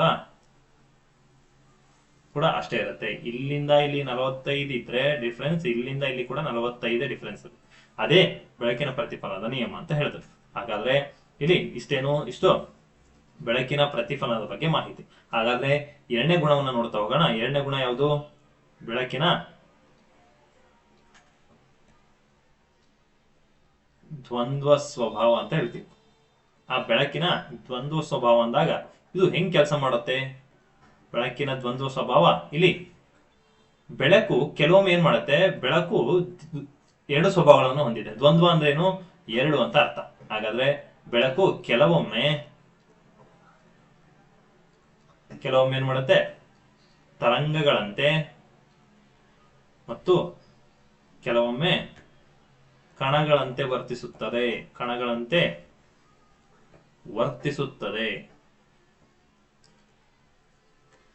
ಕೆಲವೊಮ್ಮೆ ತರಂಗಗಳಂತೆ ವರ್ತಿಸುತ್ತೆ, ಹೌದಾ? ಕೆಲವೊಮ್ಮೆ ಕಣಗಳಂತೆ ಕೂಡ ವರ್ತಿಸುತ್ತೆ. ಅದನ್ನು ನಾವು ಬೆಳಕಿನ ದ್ವಂದ್ವ ಸ್ವಭಾವ ಅಂತ ಕರಿತಾ ಹೋಗ್ತೀವಿ. ಓಕೆ, ಇಷ್ಟೇನೆ. ಇದಕ್ಕೆ ಅನ್ವಯ ಏನು ಇಲ್ಲ, ಎಕ್ಸಾಂಪಲ್ ಏನಿಲ್ಲ. ಓಕೆ, ಇದು ಎರಡು ರೀತಿಯಾಗಿ ತನ್ನ ಗುಣವನ್ನು ತೋರಿಸುತ್ತೆ. ಒಂದು ತರಂಗಗಳಂತೆ, ಇನ್ನೊಂದು ಬೆಳಕಿನ ಕೆಲವೊಂದು ತರಂಗಗಳಂತೆ, ಕೆಲವೊಂದು ಕಣಗಳಂತೆ ತೋರಿಸುತ್ತೆ ಅಂತ ಹೇಳಿದ್ರು. ಹಾಗಾದ್ರೆ ಮೂರನೇ ನೋಡ್ತಾ ಹೋಗೋಣ. ಮೂರನೇದು ಬೆಳಕಿನ ವಕ್ರೀಭವನ. ಹಾಗಾದ್ರೆ ಈ ಬೆಳಕಿನ ವಕ್ರೀಭವನ ಅಂದಾಗ ಇದು ಹೆಂಗ್ ಕೆಲಸ ಮಾಡುತ್ತೆ? ಮೊದಲನೇದಾಗಿ ಬೆಳಕಿನ ವಕ್ರೀಭವನ ಅಂದಾಗ ಇಲ್ಲಿ ಬೆಳಕು ಒಂದು ಮಾಧ್ಯಮದಿಂದ ಮತ್ತೊಂದು ಮಾಧ್ಯಮಕ್ಕೆ ಚಲಿಸಿದಾಗ ಅದು ಸ್ವಲ್ಪ ಓರೆಯಾಗಿ ಚಲಿಸುತ್ತೆ ಅಥವಾ ಬೆಂಡ್ ಆಗುತ್ತೆ. ಓಕೆ, ತನ್ನ ದಿಕ್ಕನ್ನ ಬದಲಾಯಿಸುತ್ತೆ. ಇದಕ್ಕೆ ನಾವು ಬೆಳಕಿನ ವಕ್ರೀಭವನ ಅಂತ ಕರಿತಾ ಹೋಗ್ತೀವಿ. ಫಾರ್ ಎಕ್ಸಾಂಪಲ್, ಇದು ಗಾಜ್ ಅನ್ಕೊಳ್ಳಿ. ಇಲ್ಲಿ ಸೂರ್ಯ ಇದ್ದಾನೆ, ಸೂರ್ಯನಿಂದ ಬಂದಿರತಕ್ಕಂಥ ಬೆಳಕು ಈ ಒಂದು ಗಾಜಿನ ಮಾಧ್ಯಮದ ಮೇಲೆ ಬಿದ್ದು, ಓಕೆ, ಇಲ್ಲಿ ಈ ತರ ಹೋಗ್ಬೇಕಿತ್ತು, ಹೌದಾ? ಈ ತರ ಹೋಗ್ಬೇಕಿತ್ತು, ಹೌದಾ? ಆದ್ರೆ ಅದು ತನ್ನ ದಿಕ್ಕನ್ನ ಬದಲಾಯಿಸ್ತು, ಹೌದಾ? ಈ ಸೂರ್ಯನಿಂದ ಬಂದಿರತಕ್ಕಂಥ ಬೆಳಕು, ಇದು ದೊಡ್ಡ ಗಾಜಿನ ಬಾಕ್ಸ್ ಅನ್ಕೊಳ್ಳಿ. ಇಲ್ಲಿ ಈ ಸ್ಟ್ರೇಟ್ ಆಗಿ ಹೋಗ್ಬೇಕಿತ್ತು, ಇದು ಸ್ಟ್ರೇಟ್ ಆಗಿ ಈ ತರ ಹೋಗ್ಬೇಕಾಗಿತ್ತು, ಬಟ್ ಹೋಗ್ಲಿಲ್ಲ, ಸ್ವಲ್ಪ ಬೆಂಡ್ ಆಯ್ತು. ಇದಕ್ಕೆ ನಾವು ಬೆಳಕಿನ ವಕ್ರೀಭವನ ಅಂತ ಕರಿತೀವಿ. ಬೆಳಕಿನ ವಕ್ರೀಭವನ ಅಂತ ಕರಿತಾ ಹೋಗ್ತೀವಿ. ಇದೇ ಇಲ್ಲಿ ಟ್ವಿಸ್ಟ್ ಇದೆ, ಅರ್ಥ ಆಯ್ತಾ? ಹಾಗಾದ್ರೆ ಇದರ ಅನ್ವಯಗಳನ್ನ ನೋಡ್ತಾ ಹೋದಾಗ, ಅನ್ವಯಗಳನ್ನ ಹಿಂದಿನ ತರಗತಿಯಲ್ಲಿ ಹೇಳಿದ್ದೀನಿ, ಇನ್ನೊಂದ್ಸರಿ ಹೇಳಕ್ ಟ್ರೈ ಮಾಡ್ತೀನಿ. ಓಕೆ, ಮೊದಲನೇದಾಗಿ ಏನು? ಬೆಳಕು ಅಂದಾಗ ಇಲ್ಲಿ ಗಾಳಿಯಿಂದ ಗಾಜಿನ ಮಾಧ್ಯಮಕ್ಕೆ ಚಲಿಸಿದಾಗ ತನ್ನ ದಿಕ್ಕನ್ನ ಬದಲಾಯಿಸುತ್ತೆ ಅಥವಾ ತನ್ನ ವೇಗವನ್ನ ಕಡಿಮೆ ಮಾಡ್ಕೊಳ್ಳುತ್ತೆ. ಯಾಕಂದ್ರೆ ಗಾಜಿನ ಸಾಂದ್ರತೆ ಹೆಚ್ಚಾಗಿರುತ್ತೆ, ಹೌದಾ? ಹಾಗಾದ್ರೆ ಇಲ್ಲಿ ಬೆಳಕಿನ ವಕ್ರೀಭವನಕ್ಕೆ ನಾವು ಎಕ್ಸಾಂಪಲ್ ಗಳನ್ನ ಕೊಡೋದಾದ್ರೆ, ಈ ಬಕೆಟ್ ನಲ್ಲಿ ಏನಿಟ್ಟಿರ್ತೀವಿ? ಪೆನ್ಸಿಲ್ ಅಥವಾ ಕಟ್ಟಿಗೆನ ಇಟ್ಟಿರ್ತೀವಿ. ಬಕೆಟ್ ನಲ್ಲಿ ಇಟ್ಟಿರುವ ಕಟ್ಟಿಗೆ ಮುರಿದಂತೆ ಅಥವಾ ಬಾಗಿದಂತೆ ಕಾಣಿಸುತ್ತದೆ.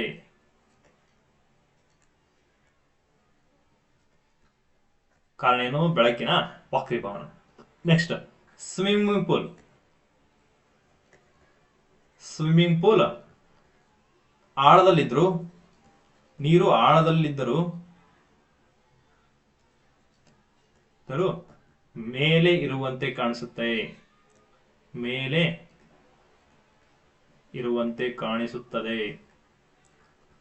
ಕಾರಣ ಏನು? ಅದೇ ಬೆಳಕಿನ ವಕ್ರೀಭವನ. ನೆಕ್ಸ್ಟ್, ನೀರಿನಲ್ಲಿರುವ ಮೀನಿಗೆ ಏನನ್ಸುತ್ತೆ? ಮನುಷ್ಯ ದಡದಲ್ಲಿದ್ದರೂ ಮೇಲೆ ಇರುವಂತೆ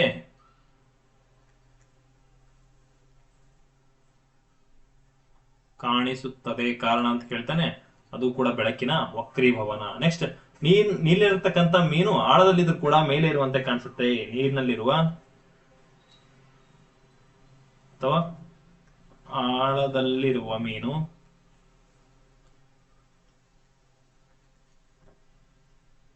ಮನುಷ್ಯನಿಗೆ ಮೇಲೆ ದಡದಲ್ಲಿ ನಿಂತ್ಕೊಂಡು ನೋಡತಕ್ಕಂಥ ಮನುಷ್ಯನಿಗೆ ಮೇಲೆ ಇರುವಂತೆ ಕಾಣಿಸುತ್ತೆ. ಮೇಲೆ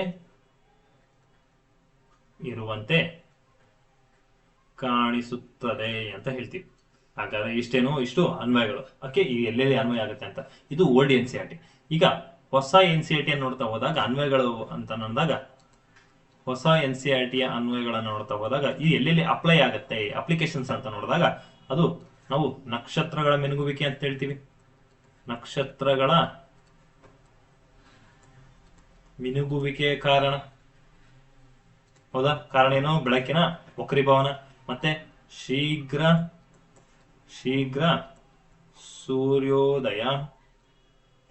ಸೂರ್ಯೋದಯ ಮತ್ತು ವಿಳಂಬಿತ ಸೂರ್ಯಾಸ್ತ. ವಿಳಂಬಿತ ಸೂರ್ಯಾಸ್ತ ಅಂತ ಕರಿತೀವಿ. ಹಾಗಾದ್ರೆ ಏನು ಅಂದ್ರೆ ಬೆಳಗ್ಗೆ ಅತ್ಯಂತ ಬೇಗ ಸೂರ್ಯೋದಯ ಆಗುವಂತದ್ದು ಮತ್ತು ಲೇಟ್ ಆಗಿ ಬಿಡುವಂತದ್ದು ಸೂರ್ಯ, ಅದನ್ನ ನಾವು ಶೀಘ್ರ ಸೂರ್ಯೋದಯ ಮತ್ತು ವಿಳಂಬಿತ ಸೂರ್ಯಾಸ್ತ ಅಂತ ಕರಿತೀವಿ. ನೆಕ್ಸ್ಟ್, ಸೂರ್ಯ ಹುಟ್ಟುವ 2 ನಿಮಿಷ ಮುಂಚೆ ಕಾಣಿಸುತ್ತಾನೆ. ಕಾರಣ ಏನು? ಅದೇ ಬೆಳಕಿನ ವಕ್ರೀಭವನ. ನೆಕ್ಸ್ಟ್, ಸೂರ್ಯ ಹುಟ್ಟುವಾಗ ಮತ್ತೆ ಮುಳುಗುವಾಗ ಅವನ ಮೇಲ್ಮೈ ಸಮತಟ್ಟಾಗಿ ಕಾಣುತ್ತೆ. ಸೂರ್ಯ ಹುಟ್ಟುವಾಗ ಮತ್ತು ಮುಳುಗುವಾಗ ಅವನ ಮೇಲ್ಮೈ ಹೆಂಗ್ ಕಾಣುತ್ತೆ? ಮೇಲ್ಮೈ ಸಮತಟ್ಟಾಗಿ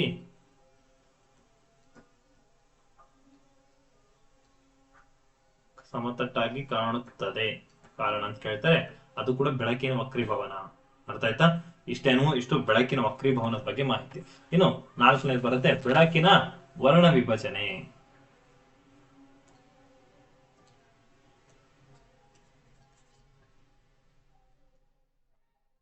ಬೆಳಕಿನ ವರ್ಣ ವಿಭಜನೆ ಅಂತ ಹೇಳ್ತಾ ಹೋಗ್ತೀವಿ. ಹಾಗಾದ್ರೆ ಇದಕ್ಕೆ ಎಕ್ಸ್ಪ್ಲನೇಷನ್ ಕೊಡೋದಾದ್ರೆ, ಅಂದ್ರೆ ಬಿಳಿಯ ಬಣ್ಣವನ್ನು ತನ್ನ ಘಟಕ ಬಣ್ಣಗಳನ್ನಾಗಿ ಬೇರ್ಪಡಿಸುವ ಕ್ರಿಯೆಗೆ ನಾವು ಏನ್ ಕರಿತೀವಿ? ಬೆಳಕಿನ ವರ್ಣ ವಿಭಜನೆ ಅಂತ ಕರಿತಾ ಹೋಗ್ತೀವಿ. ಓಕೆ, ಏನು? ಒಂದು ಬಿಳಿಯ ಬಣ್ಣ, ಇಲ್ಲಿ ನಾರ್ಮಲ್ ನೋಡ್ತಾ ಹೋದಾಗ ಒಂದು ಬಿಳಿಯ ಬಣ್ಣ ಅಂದಾಗ ಬಿಳಿಯ ಬಣ್ಣಗಳಲ್ಲಿ ನಾವು 7 ಬಣ್ಣಗಳನ್ನ ನೋಡ್ತಾ ಹೋಗ್ತೀವಿ. ಆ ಬಿಳಿಯ ಬಣ್ಣ ತನ್ನ 7 ಬಣ್ಣಗಳನ್ನ ಹೊರಗಡೆ ತೋರಿಸುತ್ತಲ್ಲ, ಅದಕ್ಕೆ ನಾವು ಅಂದ್ರೆ 7 ಬಣ್ಣಗಳಾಗಿ ಬೇರ್ಪಡಿಸುತ್ತಲ್ಲ, ಅದಕ್ಕೆ ನಾವು ಬೆಳಕಿನ ವರ್ಣ ವಿಭಜನೆ ಅಂತ ಕರಿತಾ ಹೋಗ್ತೀವಿ. ಹಾಗಾದ್ರೆ ಇದನ್ನ ಎಲ್ಲೆಲ್ಲಿ ಅಪ್ಲೈ ಆಗುತ್ತೆ ಅಂತ ನೋಡಿದಾಗ, ಮೊದಲನೇದಾಗಿ ಇದು ಹೆಂಗ್ ಕೆಲಸ ಮಾಡುತ್ತೆ? ಓಕೆ, ಇದು ಸೂರ್ಯ ಅನ್ಕೊಳ್ಳಿ. ಹೌದಾ? ಇದು ಒಂದು ಪ್ರಿಸಮ್ ಅನ್ಕೊಳ್ಳಿ, ಅಥವಾ ನಾವು ಅಷ್ಟಕ ಅಂತ ಕರಿತೀವಿ. ಅಷ್ಟಕ ಅಥವಾ ಪ್ರಿಸಮ್ ಅಂತ ಕರಿತೀವಿ. ಹೌದಾ? ಹಾಗಾದ್ರೆ ಈ ಪ್ರಿಸಮ್ ಹೆಂಗ್ ಕೆಲಸ ಮಾಡುತ್ತೆ? ಪ್ರಿಸಮ್ ಅಂದಾಗ ಅಷ್ಟಕ. ಇಲ್ಲಿ ಸೂರ್ಯನಿಂದ ಬಂದಿರತಕ್ಕಂತ ಬೆಳಕು ಏನಾಗುತ್ತೆ? ಸೂರ್ಯನಿಂದ ಬಂದಿರತಕ್ಕಂತ ಬೆಳಕು ಈ ಪ್ರಿಸಮ್ ಮೇಲೆ ಬಿದ್ದಾಗ ಈ ಪ್ರಿಸಮ್ ಏನ್ ಮಾಡುತ್ತೆ? ತನ್ನ 7 ಬಣ್ಣಗಳನ್ನಾಗಿ ಚದುರಿಸುತ್ತೆ.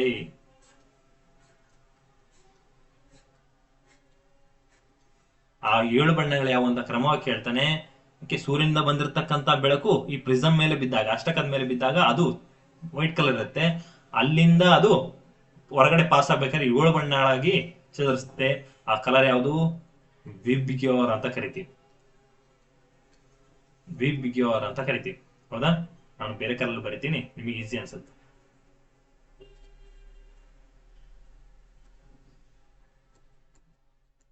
ವಿಬ್ಗ್ಯೋರ್ ಏನು? ವಿ ಅಂದ್ರೆ ವೈಲೆಟ್ ಅಂತೀವಿ. ಹೌದಾ? Violet, indigo, blue, green, yellow, orange ಮತ್ತು ರೆಡ್. ಈ ಒಂದು ಬೆಳಕಿನ ವರ್ಣ ವಿಭಜನೆ ಅಂದಾಗ ಅದರ ಸರಿಯಾದ ಕ್ರಮ ಬರೀರಿ ಅಂತ ಕೇಳಿದ್ರೆ ಬಣ್ಣಗಳ ಸರಿಯಾದ ಕ್ರಮ ಈ ತರ ಕೆಳಗಿಂದ ಮೇಲ್ ಬರಿಬೇಕು. ಅರ್ಥ ಆಯ್ತಾ? ವಿಬ್ಗ್ಯೋರ್ ಅಂತ ಬರಿಬೇಕು. ಅರ್ಥ ಆಯ್ತಾ? ವಿಬ್ಗ್ಯೋರ್ ಅಂತ ಬರ್ಕೊಂಡು ನೀವು ಅದನ್ನ ಸರಿಯಾದ ಕ್ರಮ VIBGYOR, violet, indigo, blue, green, yellow, orange, red ಅಂತ ಹೇಳ್ತೀವಿ. ಇದರ ಕ್ರಮ ಬರೆದ್ರೆ ಸಾಕು. ಅರ್ಥ ಆಯ್ತಾ? ಇನ್ನೊಂದರ ಪ್ರಶ್ನೆ ಕೇಳ್ತಾನೆ, ಯಾವುದು ಬೆಳಕಿನ ಏನು ಕಾಮನ ಬಿಲ್ಲು ಬೀಳುತ್ತೆ, ಆ ಕಾಮನ ಬಿಲ್ಲಿನ ಬಣ್ಣಗಳ ಸರಿಯಾದ ಕ್ರಮ ಅಂತ ಕೇಳ್ತಾನೆ. ಅದು ಕೂಡ ಸೇಮ್ ಆಗುತ್ತೆ. ಹಾಗಾದ್ರೆ ಇಲ್ಲಿ ಪ್ರಾಥಮಿಕ ಬಣ್ಣಗಳು ಯಾವುದು? ಪ್ರೈಮರಿ ಕಲರ್ಸ್ ಅಂತ ಕರಿತೀವಿ. ಪ್ರಾಥಮಿಕ ಕಲರ್ಸ್ ಅಂತ ಕರಿತೀವಿ.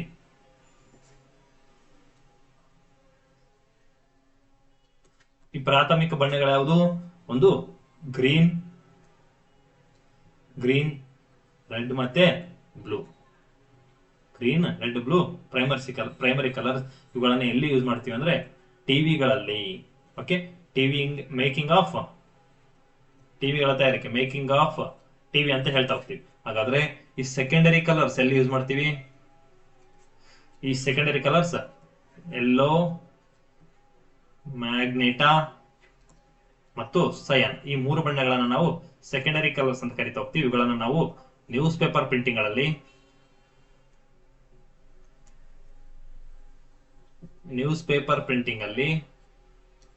ನ್ಯೂಸ್ ಪೇಪರ್ ಮತ್ತು ಬುಕ್ಗಳ ಪ್ರಿಂಟಿಂಗ್ ನೋಡ್ತೀವಿ ಮತ್ತು ಬುಕ್ ಪ್ರಿಂಟಿಂಗ್ ಅಲ್ಲಿ ನೋಡ್ತಾ ಹೋಗ್ತೀವಿ. ಅರ್ಥ ಆಯ್ತಾ? ಹಾಗಾದ್ರೆ ಇದು ಪ್ರೈಮರಿ ಕಲರ್ಸ್ ಯಾವು, ಸೆಕೆಂಡರಿ ಕಲರ್ಸ್ ಯಾವ್ದು ಅಂತ ನಮಗೆ ನೀಟಾಗಿ ಗೊತ್ತಾಯ್ತು. ಹಾಗಾದ್ರೆ ಇಲ್ಲಿ ಒಂದು ಪ್ರಶ್ನೆ ಬಂತು, ಬೆಳಕಿನ ವರ್ಣ ವಿಭಜನೆ ಅಂದಾಗ ಇದನ್ನ ನಾವು ಹೆಂಗ್ ಕೆಲಸ ಮಾಡ್ತವೆ? ಓಕೆ, ಇಲ್ಲಿ ಇನ್ನೊಂದು ಸಬ್ ಟಾಪಿಕ್ ಬರುತ್ತೆ, ಕಾಮನ ಬಿಲ್ಲು ಅಂತ. ಹೌದಾ? ಆ ಕಾಮನ ಬಿಲ್ಲು ಹೆಂಗ್ ಉಂಟಾಗಲು ಕಾರಣ ಅಂತ ಕೇಳ್ತಾರೆ. ಇಲ್ಲಿ ಸೂರ್ಯ ಇದ್ದಾನೆ. ಹೌದಾ? ಸೂರ್ಯ ಇದ್ದಾನೆ, ಆಕಾಶದಿಂದ. ಇಲ್ಲಿ ಯಾವಾಗ್ಲೂ ನಾವು ಕಾಮನ ಬಿಲ್ಲ ನಾವು ನೈಸರ್ಗಿಕ ನೋಡಿದಾಗ ಬಿಸಿಲಿದ್ದಾಗ ಮಳೆ ಬರುತ್ತೆ. ಸ್ವಲ್ಪ ನಾಲ್ಕನಿ ಬಿದ್ದಾಗ ಅವಾಗ ನಮಗೆ ಬಿಸಿಲು ಮತ್ತೆ ಮಳೆ ಒಟ್ಟಿಗೆ ಬಂದ್ರೆ ನಮಗೆ ಕಾಮನ ಬಿಲ್ಲು ಕಾಣಿಸುತ್ತೆ. ಇಲ್ಲಿ ಬಿಸಿಲಿದ್ದಾಗ ಸೂರ್ಯನಿಂದ ಬಂದಿರತಕ್ಕಂಥ ಬೆಳಕು, ಇಲ್ಲಿ ಮಳೆಯ ಹನಿ, ಈ ಮಳೆಯ ಹನಿ ಏನ್ ಮಾಡುತ್ತೆ?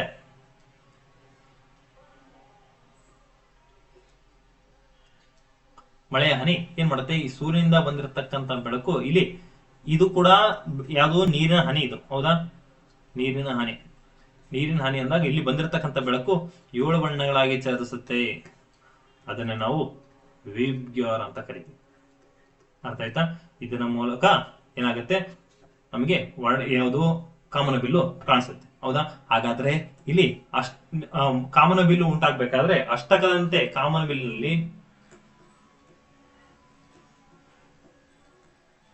ಬಿಲ್ಲಿನಲ್ಲಿ ಅಷ್ಟಕದಂತೆ ಯಾವ ಕೆಲಸ ಮಾಡುತ್ತೆ ಅಂತ ಕೇಳಿದಾಗ ಹನಿ ಕೆಲಸ ಮಾಡುತ್ತದೆ. ಅಷ್ಟಕದ ಜಾಗದಲ್ಲಿ ಹನಿ ನಿಂತ್ಕೊಂಡು ಆ ಒಂದು ಕೆಲಸವನ್ನು ಮಾಡುತ್ತೆ. ಹಾಗಾಗಿ ಕಾಮನ ಬಿಲ್ಲಿನಲ್ಲಿ ಅಷ್ಟಕದಂತೆ ಕೆಲಸ ಮಾಡೋದು ಯಾವ್ದಂದ್ರೆ ಅದು ನೀರಿನ ಹನಿ ಕೆಲಸ ಮಾಡುತ್ತದೆ ಅಂತ ಹೇಳ್ಬೇಕಾಗಿತ್ತು. ಹಾಗಾದ್ರೆ ಬೆಳಕಿನ ಇದು ಕಾಮನ ಬಿಲ್ಲು ಅಂದಾಗ ಆ ಒಂದು ಕಾಮನ ಬಿಲ್ಲು ಬೀಳೋದಕ್ಕೆ ಕಾರಣ ಏನು ಅಂತ ಕೇಳ್ತಾರೆ. ಬೆಳಕಿನ ವರ್ಣ ವಿಭಜನೆ ಅಂತಾನು ಹೇಳ್ಬೋದು. ವರ್ಣ ವಿಭಜನೆ. ಹೌದಾ? ನೆಕ್ಸ್ಟ್, ಅಥವಾ ನಾವು ಸಂಪೂರ್ಣ ಆಂತರಿಕ ಪ್ರತಿಫಲನ ಅಂತ ಹೇಳ್ಬೋದು. ಸಂಪೂರ್ಣ ಆಂತರಿಕ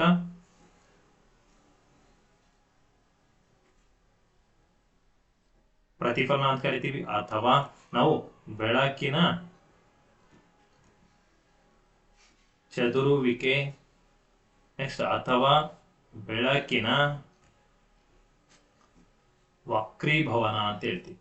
ಇದರಲ್ಲಿ ಯಾವ್ದು ಹೇಳಿದ್ರು ಕೂಡ ಸರಿಯಾದ ಉತ್ತರನೇ ಆಗುತ್ತೆ. ಕಾಮನ ಬಿಲ್ಲು ಬೀಳೋದಕ್ಕೆ ಕಾರಣ ಏನಂತ ಕೇಳ್ತಾನೆ. ಕಾರಣ ವರ್ಣ ವಿಭಜನೆ ಅಂದ್ರೂ ಕೂಡ ಸರಿನೇ, ಸಂಪೂರ್ಣ ಆಂತರಿಕ ಪ್ರತಿಫಲನ ಅಂದ್ರೂ ಕೂಡ ಒಂದೇನೆ, ಬೆಳಕಿನ ಚದುರುವಿಕೆ ಅಂದ್ರೂ ಕೂಡ ಒಂದೇನೆ, ಬೆಳಕಿನ ವಕ್ರೀಭವನ ಅಂತ ಕೂಡ ಒಂದೇನೆ. ಈ 4 ಆಪ್ಷನ್ ಯಾವ್ದಿದ್ರು ಸರಿ ಆಗುತ್ತೆ. ಅರ್ಥ ಆಯ್ತಾ? ಇದರಲ್ಲಿ 2 ಕೊಟ್ಟು ಆಪ್ಷನ್ ಎ ಮತ್ತು ಬಿ ಸರಿ, ಎ ಮತ್ತು ಸಿ ಸರಿ, ಅಥವಾ ಆಪ್ಷನ್ ಮೇಲಿನ ಎಲ್ಲವೂ ಸರಿ, ಈ ತರ ಕೊಟ್ಟಿರ್ತಾನೆ. ಅವುಗಳನ್ನ ನೀವು ನೋಡ್ಕೋಬೇಕಾಗುತ್ತೆ. ಅದಾಯ್ತಾ? ಹಾಗಾದ್ರೆ ಇಲ್ಲಿ ಕಾಮನ ಬಿಲ್ಲು ಬಿದ್ದಾಗ ಈ ಒಂದು ಕಿರಣ ಮತ್ತು ಹನಿಗಳ ನಡುವೆ ಇರ್ತಕ್ಕಂಥ ಆಂಗಲ್ ಅಥವಾ ಡಿಗ್ರಿ ಎಷ್ಟು ಅಂತ ಕೇಳ್ತೇನೆ, ಅದು 45 ಡಿಗ್ರಿ ಆಂಗಲ್ ಇರುತ್ತೆ. ಹಾಗಾದ್ರೆ ಕಾಮನಬಿಲ್ಲು ಉಂಟಾಗಲು ಯಾವ ವಸ್ತು ಅಷ್ಟಕದಂತೆ ಕೆಲಸ ಮಾಡುತ್ತೆ ಅಂತ ಕೇಳಿದಾಗ ಅದು ನೀರಿನ ಹನಿಗಳು. ಹಾಗಾದ್ರೆ ಕಾಮನಬಿಲ್ಲು ಬೀಳೋದಕ್ಕೆ ನಾವು 40 ರಿಂದ 45 ಡಿಗ್ರಿ ಅಂತ ಹೇಳ್ತಾ ಹೋಗ್ತೀವಿ. ಹಾಗಾದ್ರೆ ಕಾಮನಬಿಲ್ಲು ಯಾವಾಗ್ಲೂ ಸೂರ್ಯನ ವಿರುದ್ಧ ದಿಕ್ಕಿನಲ್ಲೇ ಬೀಳುತ್ತೆ. ಯಾವಾಗ್ಲೂ ಸೂರ್ಯನ ವಿರುದ್ಧ ದಿಕ್ಕಿನಲ್ಲಿ ಮೂಡುತ್ತದೆ ಮತ್ತು ಮಧ್ಯಾಹ್ನ 12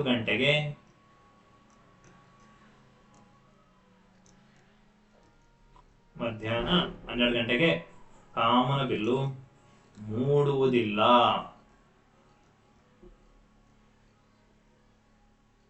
ಅರ್ಥ ಆಯ್ತಾ? ಹಾಗಾದ್ರೆ ಮಳೆ ಅಂತ ಹೇಳಿದ್ರೆ ಆ ಮಳೆಯ ಹನಿ ದುಂಡಾಗಿರೋದ ಕಾರಣ ಏನು? ದುಂಡಾಗಿರಲು ಕಾರಣ ಆಗ್ಲೇ ಬರ್ಸಿದೀನಿ, ಕೆಮಿಸ್ಟ್ರಿ. ದುಂಡಾಗಿರಲು ಕಾರಣ ಏನು ಅಂದ್ರೆ ಅದು ಮೇಲ್ಮೈ ಸೆಳೆತ ಅಥವಾ ನಾವು ಮೇಲ್ಮೈ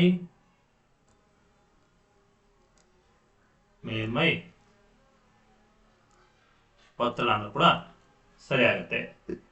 ಮಳೆ ಹನಿಗಳು ದುಂಡಾಗಿರೋದ ಕಾರಣ ಏನು? ಅದು ಮೇಲ್ಮೈ ಸೆಳೆತ ಅಥವಾ ಮೇಲ್ಮೈ ಒತ್ತಡ ಅಂತ ಹೇಳ್ತಾ ಹೋಗ್ತೀವಿ. ಅರ್ಥ ಆಯ್ತಾ? ಇಷ್ಟು ಬೆಳಕಿನ ವರ್ಣ ವಿಭಜನೆ ಬಗ್ಗೆ ಮಾಹಿತಿ. ಹಾಗಾದ್ರೆ ನೆಕ್ಸ್ಟ್ ಬರುತ್ತೆ ಬೆಳಕಿನ ಚದುರುವಿಕೆ.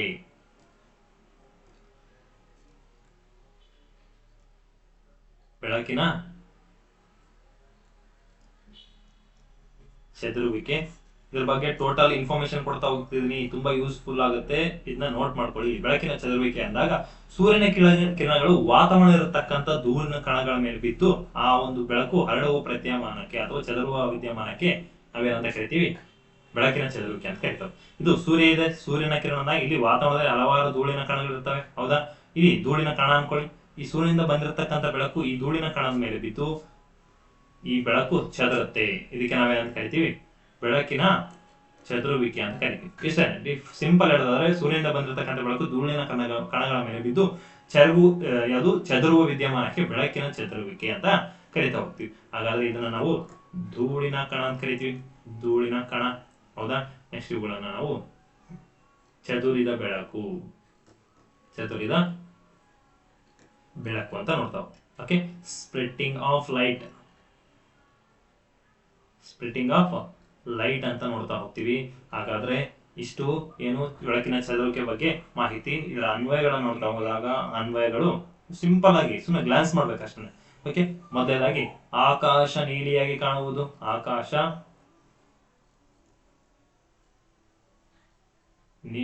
ನೀಲಿಯಾಗಿ ಕಾಣುವುದು ಕಾರಣ ಏನು? ಬೆಳಕಿನ ಚದುರುವಿಕೆ. ಹಾಗಾದ್ರೆ ಆಕಾಶ ನೀಲಿ ಬಣ್ಣ ಯಾವುದು? ಇಲ್ಲಿ ಗಗನಯಾತ್ರಿಗಳಿಗೆ ನಿಜವಾದ ಬಣ್ಣ ಕಾಣಿಸುತ್ತೆ. ಗಗನಯಾತ್ರಿಗಳಿಗೆ ಅಥವಾ ವಿಮಾನ ಪ್ರಯಾಣಿಕೆ ಗಗನಯಾತ್ರಿಗಳಿಗೆ ಯಾವುದು? ಆಕಾಶ ಕಪ್ಪು ಕಾಣಿಸುತ್ತದೆ. ಯಾಕೆ ಅಂದ್ರೆ ಅದು ನಿಜವಾದ ಬಣ್ಣ ಕಪ್ಪು. ಆಕಾಶದ ನಿಜವಾದ ಬಣ್ಣ ಕಪ್ಪು. ಆಗ ನೀಲಿ ಬಣ್ಣ ಯಾಕೆ ಕಾಣುತ್ತೆ ಅಂದ್ರೆ ಅದು ಬೆಳಕಿನ ಚದುರುವಿಕೆ ಅಂತ ಹೇಳ್ತಾ ಹೋಗ್ತೀವಿ. ಹಾಗಾದ್ರೆ ನೆಕ್ಸ್ಟ್ ಸೂರ್ಯೋದಯ ಮತ್ತು ಸೂರ್ಯಾಸ್ತ ಸಮಯದಲ್ಲಿ ಸೂರ್ಯ ಕೆಂಪಾಗಿ ಕಾಣ್ತಾನೆ. ಸೂರ್ಯ ಉದಯ ಮತ್ತು ಮುಳುಗುವಾಗ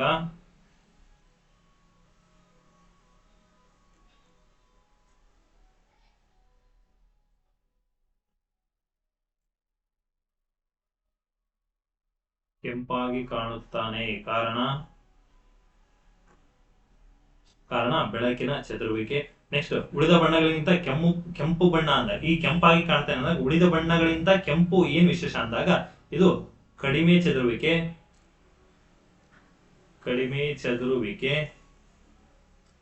ಮತ್ತು ಹೆಚ್ಚು ತರಂಗ ದೂರ ಹೊಂದಿದೆ. ಯಾವುದು ಇದೆ? ಕೆಂಪು ಬಣ್ಣ. ಹಾಗಾದ್ರೆ ಇನ್ನೊಂದು ಪ್ರಶ್ನೆ ಕೇಳ್ತಾನೆ, ಯಾವುವು ಎಚ್ಚರಿಕಾ ಬೋರ್ಡ್ಗಳು, ಎಚ್ಚರಿಕಾ ಫಲಕಗಳು. ಇದು ಅನ್ವಯ ಆಗೋದಿಲ್ಲ. ಇದು ಮೂರನೇದು. ಇದು ಬರೆಯುವಂಥದ್ದು ಇದಕ್ಕೆ ಈ ಬಣ್ಣಕ್ಕೆ ರಿಲೇಟ್ ಆಗಿರ್ತಕ್ಕಂಥ ಎಚ್ಚರಿಕಾ ಫಲಕಗಳು ಕೆಂಪಾಗಿರಲು ಕಾರಣ ಅಂತ ಕೇಳ್ತಾರೆ. ಕಾರಣ ಇದೇನೆ ಕಾರಣ. ಆ ಬೆಳಕಿನ ಕೆಂಪು ಬಣ್ಣ ಕಡಿಮೆ ಚದುರುತ್ತೆ ಮತ್ತು ಹೆಚ್ಚು ತರಂಗ ದೂರವನ್ನು ಹೊಂದಿದೆ. ಹಾಗಾಗಿ ನಾವು ಕೆಂಪು ಬಣ್ಣಗಳನ್ನ ಎಚ್ಚರಿಕಾ ಬೋರ್ಡ್ಗಳಲ್ಲಿ ಅಂದ್ರೆ ಡೇಂಜರ್ ಬೋರ್ಡ್ಗಳಲ್ಲಿ ಹಾಕ್ತಿವಿ. ಅಥವಾ ಆಂಬುಲೆನ್ಸ್ ಆಗಿರ್ಬೋದು ಅಥವಾ ಪೊಲೀಸ್ ವ್ಯಾನ್ ಆಗಿರ್ಬೋದು. ನೆಕ್ಸ್ಟ್ ನಾವಿಲ್ಲಿ ಆಳ ಇದೆ ಅಂತ ಕೆಲವೊಂದು ಹಾಕಿರ್ತಾರೆ. ಅಥವಾ ಟ್ರೈನ್ ಸ್ಟಾಪ್ ಮಾಡೋದಕ್ಕೆ ರೆಡ್ ಅನ್ನ ಬಳಸ್ತೀವಿ, ಟ್ರೈನ್ ಸ್ಟಾಪ್ ಮಾಡೋದಕ್ಕೆ. ಹೌದಾ. ನೆಕ್ಸ್ಟ್ ಐಸಿಯು ಒಂದು ಹೊರಗಡೆ ಡೋರಿಗೆ ಹಾಕಿರ್ತಾರೆ ರೆಡ್ ಕಲರ್, ಹೌದು ಐಸಿಯು ಅಂತ, ಅದನ್ನ ನೋಡ್ತೀವಿ. ನೆಕ್ಸ್ಟ್ ಟ್ರಾಫಿಕ್ ರೂಲ್ಸ್ ಅನ್ನ ನೋಡ್ತಾ ಹೋಗ್ತೀವಿ. ಹೌದಾ. ನೆಕ್ಸ್ಟ್ ಯಾವುದು ಪೋಸ್ಟ್ ಬಾಕ್ಸ್ ಅನ್ನು ನೋಡ್ತೀವಿ. ಪೋಸ್ಟ್ ಬಾಕ್ಸ್ ಅನ್ನ ಯಾಕೆ ಅಂದ್ರೆ ಅದು ಕೆಂಪು ಬಣ್ಣದಕ್ಕೆ ಕಾರಣ ಏನು ಅಂದ್ರೆ ಅದು ಕಾರಣ ಇಷ್ಟೇನೆ. ಅದು ಕೆಂಪು ಬಣ್ಣ ಯಾಕೆ ಇರುತ್ತೆ ಅಂದ್ರೆ ಕೆಂಪು ಬಣ್ಣ ಯಾವಾಗಲೂ ಕಡಿಮೆ ಚದುರುತ್ತದೆ ಅಥವಾ ಕನಿಷ್ಠ ಚದುರುತ್ತದೆ ಮತ್ತು ಹೆಚ್ಚು ತರಂಗ ದೂರ ಅಂತ ಹೇಳ್ಬೇಕಾಗಿತ್ತು. ಇಷ್ಟು ಬೆಳಕಿನ ಚದುರುವಿಕೆ ಬಗ್ಗೆ ಮಾಹಿತಿ. ಹಾಗಾದ್ರೆ ಈ ಒಂದು ಬೆಳಕಿನ ಚದುರುವಿಕೆ ಅಂದಾಗ ಈ ಬೆಳಕಿನ ಚದುರುವಿಕೆ ಮೇಲೆ ಅಧ್ಯಯನ ಮಾಡಿದ ಬೆಳಕಿನ ಚದುರುವಿಕೆ ಅಂದಾಗ ಈ ಒಂದು ಕೊಟ್ಟ ವಿಜ್ಞಾನಿ ಯಾರು? ಸಿ ವಿ ರಾಮನ್. ಓಕೆ. ಒಂದು ಸಿ ವಿ ರಾಮನ್ ಏನ್ ಮಾಡ್ತಾನೆ? ಸಿ ವಿ ರಾಮನ್ ಪರಿಣಾಮವನ್ನು ಕೊಡ್ತಾನೆ. ರಾಮನ್ ಪರಿಣಾಮವನ್ನ ಕೊಡ್ತಾನೆ. ಹೌದಾ. ರಾಮನ್ ಪರಿಣಾಮವನ್ನು ಕೊಟ್ಟ ವಿಜ್ಞಾನಿ ಯಾರು? ಸಿ ವಿ ರಾಮನ್. ಹಾಗಾದ್ರೆ ಈ ಒಂದು ಬೆಳಕಿನ ಚದುರಿಕೆ ಅಂದ್ರೆ ಸೂರ್ಯನಿಂದ ಬಂದಿರತಕ್ಕಂಥ ಬೆಳಕು ಧೂಳಿನ ಕಣದ ಮೇಲೆ ಬಿದ್ದು ಬೆಳಕನ್ನ ಚದುರಿಸುತ್ತೆ ಅಂತ ಹೇಳಿದ್ದೆ ಸಿ ವಿ ರಾಮನ್. ಅದ್ರ ಮೇಲೆ ಸಂಶೋಧನೆ ನಡೆಸಿದೆ ಸಿ ವಿ ರಾಮನ್. ಎಷ್ಟರಲ್ಲಿ ಅಂದ್ರೆ 1928 ಫೆಬ್ರವರಿ 28ನೇ ತಾರೀಕು ಏನ್ ಮಾಡ್ತಾನೆ ಸಿ ವಿ ರಾಮನ್ ಎಕ್ಸ್ಪ್ಲೇನ್ ಮಾಡ್ತಾನೆ. ಈ ಒಂದು ಥಿಯರಿಯನ್ನ ಎಕ್ಸ್ಪ್ಲೇನ್ ಮಾಡ್ತಾನೆ, ಎಲ್ಲರ ಮುಂದೆ ಮಂಡನೆ ಮಾಡ್ತಾನೆ. ಅದೇ ಇದೇ ನೆನಪಿಗಾಗಿ 1930 ಫೆಬ್ರವರಿ 30ನೇ ತಾರೀಕು ಇದೇ ಸಿ ವಿ ರಾಮನ್ಗೆ ನೋಬೆಲ್ ಪ್ರಶಸ್ತಿ ಸಿಗುತ್ತೆ. ಕಾರಣ ಏನು ಅಂದ್ರೆ ಇಲ್ಲಿ ಬೆಳಕಿನ ಚದುರುವಿಕೆಯನ್ನ ಕೊಟ್ಟ ವಿಜ್ಞಾನಿ ಬೆಳಕಿನ ಚದುರುವಿಕೆಯನ್ನ ಕೊಡ್ತಾನೆ. ಹಾಗಾಗಿ 1928 ಫೆಬ್ರವರಿ 28 ಸಾರಿ, ಇದು ಫೆಬ್ರವರಿ 28ನೇ, ಕನ್ಫ್ಯೂಸ್ ಆದ್ರೆ. 1928 ಈ 30 ಬರೋದಲ್ಲ, ಹಂಗಾಗಿ ಇಲ್ಲಿ ಕೂಡ 30 ಬರೆದ್ಬಿಟ್ಟೆ.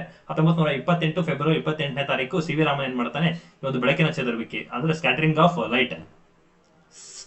Of light was given by ಅಂತ ಹೇಳ್ತಾ ಹೋಗ್ತೀವಿ, given by C V Raman. And in 1930 ಇದರ ನೆನಪಿಗಾಗಿ 1930ರಲ್ಲಿ ಅಂದ್ರೆ 1930ಯಲ್ಲಿ ಫೆಬ್ರವರಿ 28ಗೆ ಸಿ ವಿ ರಾಮನ್ ಗೆ ನೋಬೆಲ್ ಪ್ರೈಸ್ ಕೊಡ್ತಾರೆ. ಅರ್ಥ ಆಯ್ತಾ? ಇಷ್ಟು ನಿಮಗೆ ಬೆಳಕಿನ ಚದುರುವಿಕೆ ಬಗ್ಗೆ ಮಾಹಿತಿ ಅರ್ಥ ಆಯ್ತಾ? ಹಾಗಾಗಿ ಒಂದು ಫೆಬ್ರವರಿ 28 ನಾವು ನ್ಯಾಷನಲ್ ಸೈನ್ಸ್ ಡೇ ಅಂತ ಕರಿತೀವಿ. ನ್ಯಾಷನಲ್ ಸೈನ್ಸ್ ಡೇ ಅಂತ ಕರಿತಾ ಹೋಗ್ತೀವಿ. ಅರ್ಥ ಆಯ್ತಾ? ಇಷ್ಟು ಬೆಳಕಿನ ಚದುರುವಿಕೆ ಬಗ್ಗೆ ಮಾಹಿತಿ. ಹಾಗಾದ್ರೆ ನೆಕ್ಸ್ಟ್ ಇನ್ನೊಂದು ಬರ್ಕೊಳ್ಳಿ, ಸಂಪೂರ್ಣ ಆಂತರಿಕ ಪ್ರತಿಫಲನ. ಬೆಳಕಿನ 5ನೇ ಗುಣ ಸಂಪೂರ್ಣ ಆಂತರಿಕ ಪ್ರತಿಫಲನ. ಸಂಪೂರ್ಣ ಆಂತರಿಕ ಪ್ರತಿಫಲನ ಅಥವಾ ಒಟ್ಟು ಆಂತರಿಕ ಪ್ರತಿಫಲನ ಅಂತ ಕೂಡ ಕರಿತೀವಿ. ಒಟ್ಟು ಆಂತರಿಕ ಪ್ರತಿಫಲನ ಅಂತ ಕೂಡ ಕರಿತಾವ. ಹಂಗಂದ್ರೆ ಏನು ಅಂತ ನೋಡಿದಾಗ ಇಲ್ಲಿ ಬೆಳಕು ಏನ್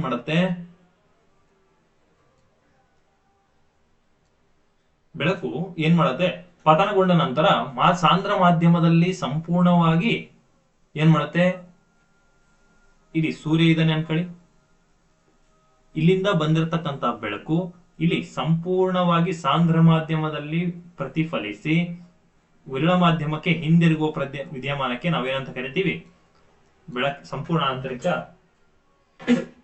ಪ್ರತಿಫಲನ ಅಂತ ಕರಿತಾವ. ಹಂಗಂದ್ರೆ ಏನು ಇನ್ನೊಂದ್ಸಲ ಹೇಳ್ತೀನಿ, ನೀಟಾಗಿ ಕೇಳಿಸ್ಕೊಳ್ಳಿ.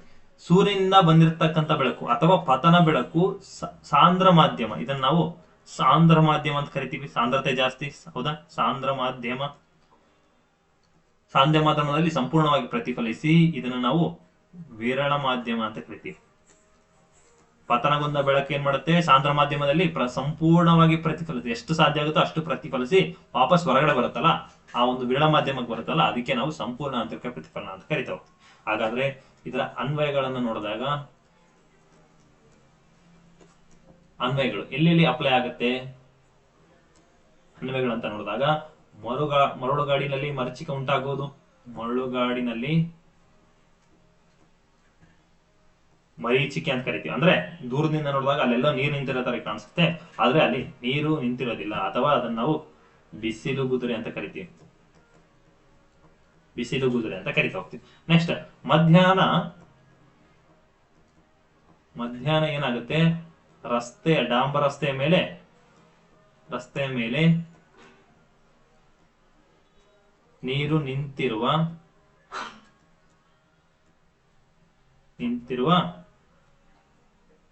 ರೀತಿ ಕಾಣಿಸುತ್ತದೆ. ಕಾರಣ ಏನು, ಸಂಪೂರ್ಣ ಆಂತರಿಕ ಪ್ರತಿಫಲನ. ಅರ್ಥ ಆಯ್ತಾ? ಇನ್ನು ಮೂರನೇದಾಗಿ ವಜ್ರ ಹೊಳೆಯುವಂತದ್ದು ಇಲ್ಲಿ ಸಾಂದ್ರ ಮಾಧ್ಯಮ ಸಂಪೂರ್ಣವಾಗಿ ಪ್ರತಿಫಲಿಸಿ ಅಂತಂದಾಗ ಅದು ವಜ್ರ ಹೊಳೆಯುತ್ತದೆ ಅಂತ ಅರ್ಥ, ಹೊಳೆಯುವುದು. ಹೌದಾ? ನೆಕ್ಸ್ಟ್ ಆಪ್ಟಿಕಲ್ ಫೈಬರ್ಸ್ ಅಂತ ಕರಿತೀವಿ. ಆಪ್ಟಿಕಲ್ ಫೈಬರ್ಗಳು ಕೆಲಸ ಮಾಡುವಂತದ್ದು ಇದೇ ಸಂಪೂರ್ಣ ಆಂತರಿಕ ಪ್ರತಿಫಲನದ ಮೇಲೆ. ನೆಕ್ಸ್ಟ್ ಇದನ್ನ ಪ್ರಸ್ತುತ ಸಂವಹನ ವ್ಯವಸ್ಥೆಯಲ್ಲಿ ಯೂಸ್ ಮಾಡ್ತಾ ಇದ್ದಾರೆ ಕೂಡ, ವ್ಯವಸ್ಥೆಯಲ್ಲಿ ಬಳಕೆ ಮಾಡ್ತಾರೆ. ಯಾವ್ದನ್ನ? ಈ ಒಂದು ಸಂಪೂರ್ಣ ಆಂತರಿಕ ಪ್ರತಿಫಲನ ಆಪ್ಟಿಕಲ್ ಫೈಬರ್ಸ್ ಅಂತ ಕರಿತಾ ಹೋಗ್ತೀವಿ. ನೆಕ್ಸ್ಟ್ ಬೈಸೈಕಲ್ ನ ಫಲಕಗಳು, ಅಂದ್ರೆ ಸೈಕಲ್ ನ ಫಲಕಗಳು, ಬೈಸೈಕಲ್ ನ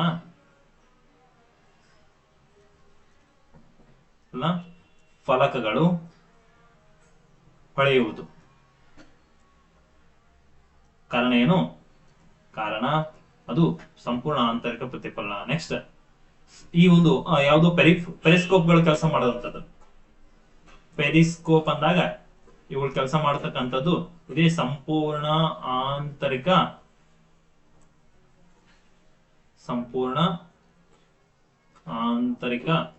ಪ್ರತಿಫಲದ ಮೇಲೆ,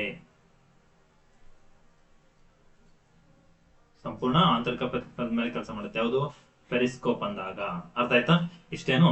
ಈ ಪೆರಿಸ್ಕೋಪ್ ಅಂದಾಗ ಇನ್ನು ಎಲ್ಲಿ ಬಳಕೆ ಮಾಡ್ತೀವಿ ಅಂತ ನೋಡಿದಾಗ, ಈ ಪೆರಿಸ್ಕೋಪ್ ಅಂದ್ರೆ ಏನು, ಸಮುದ್ರದಿಂದ ಮೇಲೆ ಏನ್ ನಡೀತಾ ಇದೆ, ಸಮುದ್ರ ಕೆಳಗಡೆಯಿಂದ ಮೇಲೆ ಯಾವ ಹಡಗು ಹೋಗ್ತಾ ಇದೆ, ಏನ್ ನಡೀತಾ ಇದೆ ಅಂತೇಳಿ ವೀಕ್ಷಣೆ ಮಾಡೋದಕ್ಕೆ ಅಥವಾ ಕಂಡುಹಿಡಿಯೋದಕ್ಕೆ ನಾವು ಪೆರಿಸ್ಕೋಪ್ ಅನ್ನ ಯೂಸ್ ಮಾಡ್ತಾ ಹೋಗ್ತೀವಿ. ಸಮುದ್ರ ತಳದಿಂದ ನಾವು ಏನ್ ಮಾಡ್ತೀವಿ, ಮೇಲೆ ಏನ್ ನಡೀತಿದೆ ಅಂತೇಳಿ ನೋಡೋದಕ್ಕೆ ಯೂಸ್ ಮಾಡ್ತೀವಿ. ಅದನ್ನೇ ನಾವು ಪೆರಿಸ್ಕೋಪ್ ಅಂತ ಕರಿತೀವಿ. ಹೌದಾ? ಹಾಗಾದ್ರೆ ಇಲ್ಲಿ ನೆಕ್ಸ್ಟ್ ಇನ್ನೊಂದು ಬರುತ್ತೆ. ಇದೊಂದಾದ್ರೆ ನಿಮ್ಮ ಬೆಳಕಿನ ಗುಣಗಳು ಮುಗಿಯಿತು. ಏನು? ಬೆಳಕಿನ 6ನೇ ಗುಣ ಯಾವುದು? ಬೆಳಕಿನ ಯಾವುದು? ವ್ಯತೀಕರಣ. ಬೆಳಕಿನ ವ್ಯತೀಕರಣ ಹಂಗಂದ್ರೆ ಏನು? ವಸ್ತುಗಳ ಮೇಲೆ ಯಾವ್ದಾರ ಒಂದು ವಸ್ತುಗಳ ಮೇಲೆ ಬೆಳಕು ಬಿದ್ದು ಶಕ್ತಿ ಪುನರ್ ಉತ್ಪತ್ತಿ ಆದ್ರೆ ಅದನ್ನ ನಾವು ಏನಂತ ಕರಿತೀವಿ? ಅದಕ್ಕೆ ಬೆಳಕಿನ ವ್ಯತೀಕರಣ ಅಂತ ಕರಿತಾ ಹೋಗ್ತೀವಿ. ಫಾರ್ ಎಕ್ಸಾಂಪಲ್ ಅದನ್ನ ನಾವು ಇಂಗ್ಲಿಷ್ ಅಲ್ಲಿ ಇಂಟರ್ಫೆರೆನ್ಸ್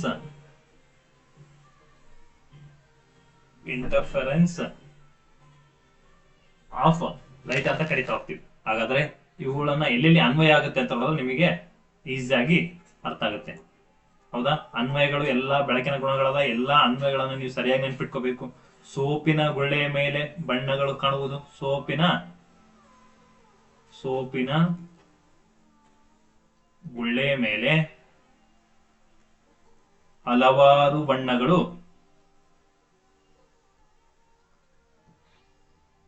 ಕಾಣುತ್ತವೆ. ಕಾರಣ ಅಂತ ಕೇಳ್ತಾನೆ. ಅದು ಅಂದ್ರೆ ಸೂರ್ಯನಿಂದ ಬಂದಿರತಕ್ಕಂಥ ಬೆಳಕು ವಸ್ತುವಿನ ಮೇಲೆ ಬಿದ್ದು ಶಕ್ತಿ ಪುನರ್ ಉತ್ಪತ್ತಿ ಆದರೆ, ಶಕ್ತಿ ಯಾವುದು? ಇಲ್ಲಿ ಹಲವಾರು ಬಣ್ಣಗಳು ಮುಂಚೆ ಇರಲಿಲ್ಲ, ಆ ಬೆಳಕು ಬಿದ್ದ ಮೇಲೆ ಬಣ್ಣಗಳು ಕಾಣೋದಕ್ಕೆ ಸ್ಟಾರ್ಟ್ ಆಯ್ತು. ನೀವು ಒಂದು ಸೋಪನ್ನ ನೀರಿನಲ್ಲಿ ಹಾಕಿ ಈ ತರ ಮಿಕ್ಸ್ ಮಾಡಿದಾಗ ನೊರೆ ಬರುತ್ತಲ್ಲ, ಆ ನೊರೆ ಮೇಲೆ ಅಥವಾ ಗುಳ್ಳೆ ಮೇಲೆ ನಮಗೆ ಹಲವಾರು ಬಣ್ಣಗಳು ಕಾಣ್ತವೆ. ಕಾಮನ ಬಿಲ್ ಕಲರ್ ತರ ಬಣ್ಣಗಳು ಕಾಣ್ತವೆ. ಕಾರಣ ಏನಂತ ಕೇಳಿದ್ರೆ ಅದು ಬೆಳಕಿನ ವ್ಯತೀಕರಣ. ಅಂದ್ರೆ ಆ ಸೂರ್ಯನ ಬೆಳಕು ಅಥವಾ ಬೆಳಕು, ಆ ಬೆಳಕು ವಸ್ತುವಿನ ಮೇಲೆ ಬಿದ್ದು ಶಕ್ತಿ ಪುನರ್ ಉತ್ಪತ್ತಿ ಆದ್ರೆ ನಾವು ಅದನ್ನ ಬೆಳಕಿನ ವ್ಯತೀಕರಣ ಅಂತ ಕರಿತೀವಿ. ಇದರ ಡೆಫಿನೇಷನ್ ಗೊತ್ತಾಯ್ತು, ಕಾರಣ ಬೆಳಕಿನ ವ್ಯತೀಕರಣ. ನೆಕ್ಸ್ಟ್, ರಸ್ತೆಯ ಮೇಲೆ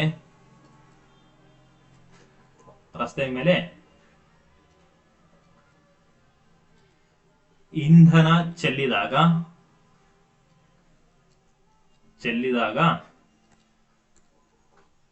ಅದು ಹಲವಾರು ಬಣ್ಣಗಳಾಗಿ ಕಾಣುತ್ತದೆ. ನೀವು ರಸ್ತೆಯಲ್ಲಿ ಎಲ್ಲಾದ್ರೂ ಹೋಗ್ಬೇಕಾದ್ರೆ ಎಲ್ಲರೂ ಡೀಸೆಲ್ ಅಥವಾ ಪೆಟ್ರೋಲ್ ಸೋರಿಕೆ ಆಗಿದ್ರೆ ರಸ್ತೆ ಮೇಲೆ ಬಿದ್ದಿದ್ರೆ ಅದು ಸ್ವಲ್ಪ ಶೈನಿಂಗ್ ಕಾಣುತ್ತೆ ಅಥವಾ ಹಲವಾರು ಬಣ್ಣಗಳು ಕಾಣುತ್ತೆ. ಕಾರಣ ಏನಂದ್ರೆ ಅದು ಬೆಳಕಿನ ವ್ಯತೀಕರಣ. ನೆಕ್ಸ್ಟ್, ನೀರಿನ ಮೇಲೆ ತೇಲುತ್ತಿರುವ ಎಣ್ಣೆಯ ಮೇಲಿನ ಬಣ್ಣ ಅಂತ ಹೇಳ್ತೀವಿ. ಇದಕ್ಕೂ ಕೂಡ ಕಾರಣ ಏನು? ಬೆಳಕಿನ ವ್ಯತೀಕರಣ. ಅರ್ಥ ಆಯ್ತಾ? ಇಷ್ಟು ಬೆಳಕಿನ ವ್ಯತೀಕರಣ ಬಗ್ಗೆ ಮಾಹಿತಿ. ಓಕೆ, ಇಲ್ಲಿ ಬೆಳಕಿನ ಗುಣಗಳಂದಾಗ ಹಲವಾರು 6 ಗುಣಗಳು ಬಂತು, ಹೌದಾ? ಹಾಗಾಗಿ ಇವುಗಳನ್ನ ನಾನು ಸಂಪೂರ್ಣವಾಗಿ ಎಕ್ಸ್ಪ್ಲೇನ್ ಮಾಡಿದೆ, ಹೌದಾ? ಇಷ್ಟು ಬೆಳಕಿನ ಗುಣಗಳ ಮೇಲೆ ಹಲವಾರು ಪ್ರಶ್ನೆ, ಬರೀ ಅನ್ವಯಗಳನ್ನ ಕೇಳಿದ್ರೆ ಇಲ್ಲ, ಬೇಸಿಕ್ ಪಾಯಿಂಟ್ಸ್ ಏನ್ ಎಕ್ಸ್ಪ್ಲೇನ್ ಮಾಡಿದ್ರೆ ಅಲ್ಲೇ ಪ್ರಶ್ನೆಗಳು ಬಂದಿದೆ. ಅಂತ ಆಯ್ತಾ? ಇಷ್ಟು ಬೆಳಕಿನ ಗುಣಗಳ ಬಗ್ಗೆ ಮಾಹಿತಿ. ಮುಂದಿನ ಪ್ರಶ್ನೆ ಹೋಗೋಣ. ಮುಂದಿನ ಪ್ರಶ್ನೆ,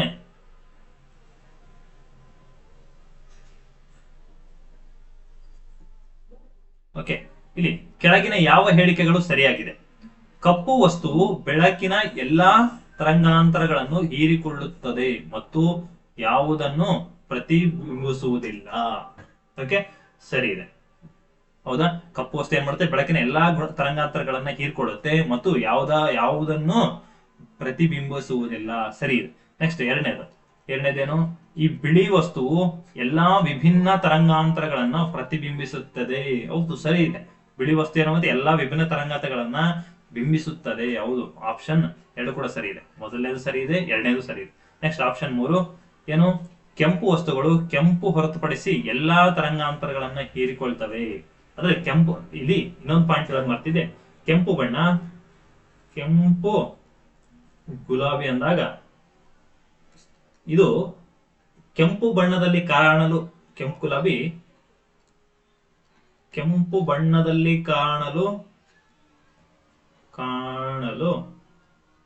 ಕಾರಣ ಅಂತ ಪ್ರಶ್ನೆ ಕೇಳ್ತಾನೆ. ಕಾರಣ ಏನು? ಇದು ಬೆಳಕಿನ ಎಲ್ಲಾ ಬಣ್ಣಗಳನ್ನ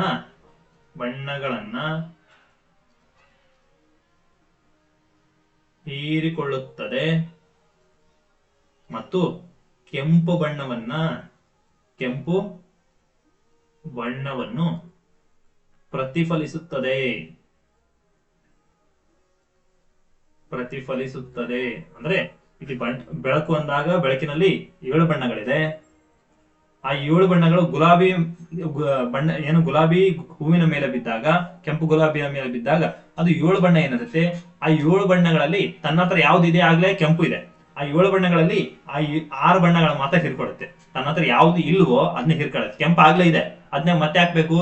ಓಕೆ, ನನ್ನ ಹತ್ರ ಇದು ಆಗ್ಲೇ ಇದೆ ಅಂತೇಳಿ ಎಲ್ಲವನ್ನ ಹಿರ್ಕೊಂಡು ಕೆಂಪನ್ನ ನನ್ನ ಹತ್ರ ಆಗ್ಲೇ ಇದೆ ಅಂತೇಳಿ ಅದನ್ನ ಹಿರ್ಕೊಳ್ಳೋದಿಲ್ಲ, ಬಿಟ್ಬಿಡುತ್ತೆ. ಓಕೆ, ಅಂದ್ರೆ ಕೆಂಪು ಬಣ್ಣದ ಕಾರಣ ಏನು ಅಂದ್ರೆ ಇದು ಬೆಳಕಿನ ಎಲ್ಲಾ ಬಣ್ಣಗಳನ್ನ ಹೀರ್ಕೊಳ್ಳುತ್ತದೆ ಮತ್ತು ಕೆಂಪು ಬಣ್ಣವನ್ನ ಪ್ರತಿಫಲಿಸುತ್ತೆ. ಕೆಂಪು ಬಣ್ಣವನ್ನು ಪ್ರತಿಫಲಿಸೋ ಕಾರಣ ಅದು ಕೆಂಪಾಗಿ ಕಾಣುತ್ತೆ. ಗೊತ್ತಾಯ್ತಾ?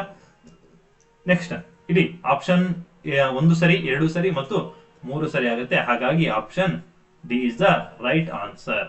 ಅರ್ಥ ಆಯ್ತಾ? ಇದ್ರ ಬಗ್ಗೆ ಎಕ್ಸ್ಪ್ರೆಷನ್ ಕೊಡ್ತಾ ಹೋಗಿದೆ, ಆಗ್ಲೇ ಕೊಟ್ಬಿಟ್ಟಿದೀನಿ, ಹೌದಾ? ಬೆಳಕಿನ ವರ್ಣ ವಿಭಜನೆಯಲ್ಲಿ. ಅರ್ಥ ಆಯ್ತಾ? ನೆಕ್ಸ್ಟ್, ಕೆಳಗಿನ ಯಾವ ಜೋಡಿಗಳು ಸರಿಯಾಗಿವೆ ಅಂತ ನೋಡ್ತಾ ಹೋಗೋಣ. ಯಾವ ಜೋಡಿಗಳು ಸರಿಯಾಗಿದ್ದಾವೆ? ಒಂದ್ ಕಡೆ ಕ್ರಿಯೆ ಕೊಟ್ಟು ಒಂದ್ ಕಡೆ ಕಾರಣ ಕೊಟ್ಟಿದ್ದಾನೆ. ಏನು? ಕಾಮನಬಿಲ್ಲು ಉಂಟಾಗುವುದು.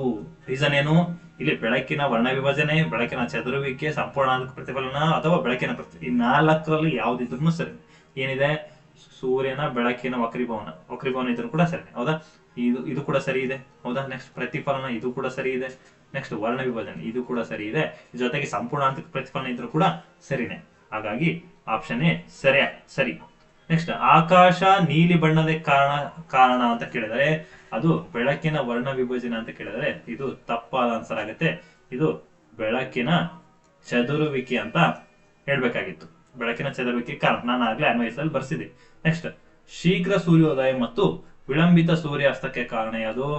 ಬೆಳಕಿನ ವಕ್ರೀಭವನ. ಇದು ಕೂಡ ಸರಿಯಾದ ಉತ್ತರ ಆಗುತ್ತೆ. ಹಾಗಾಗಿ ಆಪ್ಷನ್ ಎ ಮತ್ತು ಆಪ್ಷನ್ ಸಿ ಎರಡೂ ಸರಿಯಾದ ಉತ್ತರ ಆಗುತ್ತೆ.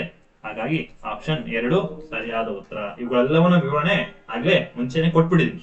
ಇವುಗಳನ್ನ ಕ್ವಶನ್ ಸಾಲ್ವ್ ಮಾಡ್ಕೊಂಡು ಹೋಗ್ತೀನಿ ಅಷ್ಟೇ.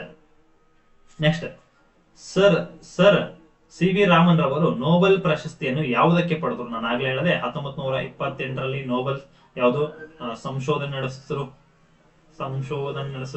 ನೆಕ್ಸ್ಟ್ 1930 ಫೆಬ್ರವರಿ 28ರಂದು ಅವರಿಗೆ ನೋಬೆಲ್ ಕೊಟ್ರು. ಯಾವುದಕ್ಕೆ? ಬೆಳಕಿನ ಚದುರುವಿಕೆ. ಹೌದಾ?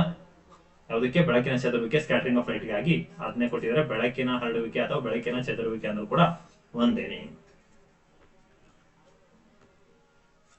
ನೆಕ್ಸ್ಟ್ ಪ್ರಶ್ನೆ, ಕೆಲವೊಂದು ವಿದ್ಯಮಾನಗಳನ್ನು ಮತ್ತು ಅವುಗಳ ಹಿಂದಿರುವ ಕಾರಣ ತತ್ವಗಳನ್ನು ಕೆಳಗಿನ ಕೋಷ್ಟಕದಲ್ಲಿ ನೀಡಲಾಗಿದೆ. ಅವುಗಳನ್ನು ನೀಡಲಾಗಿದೆ.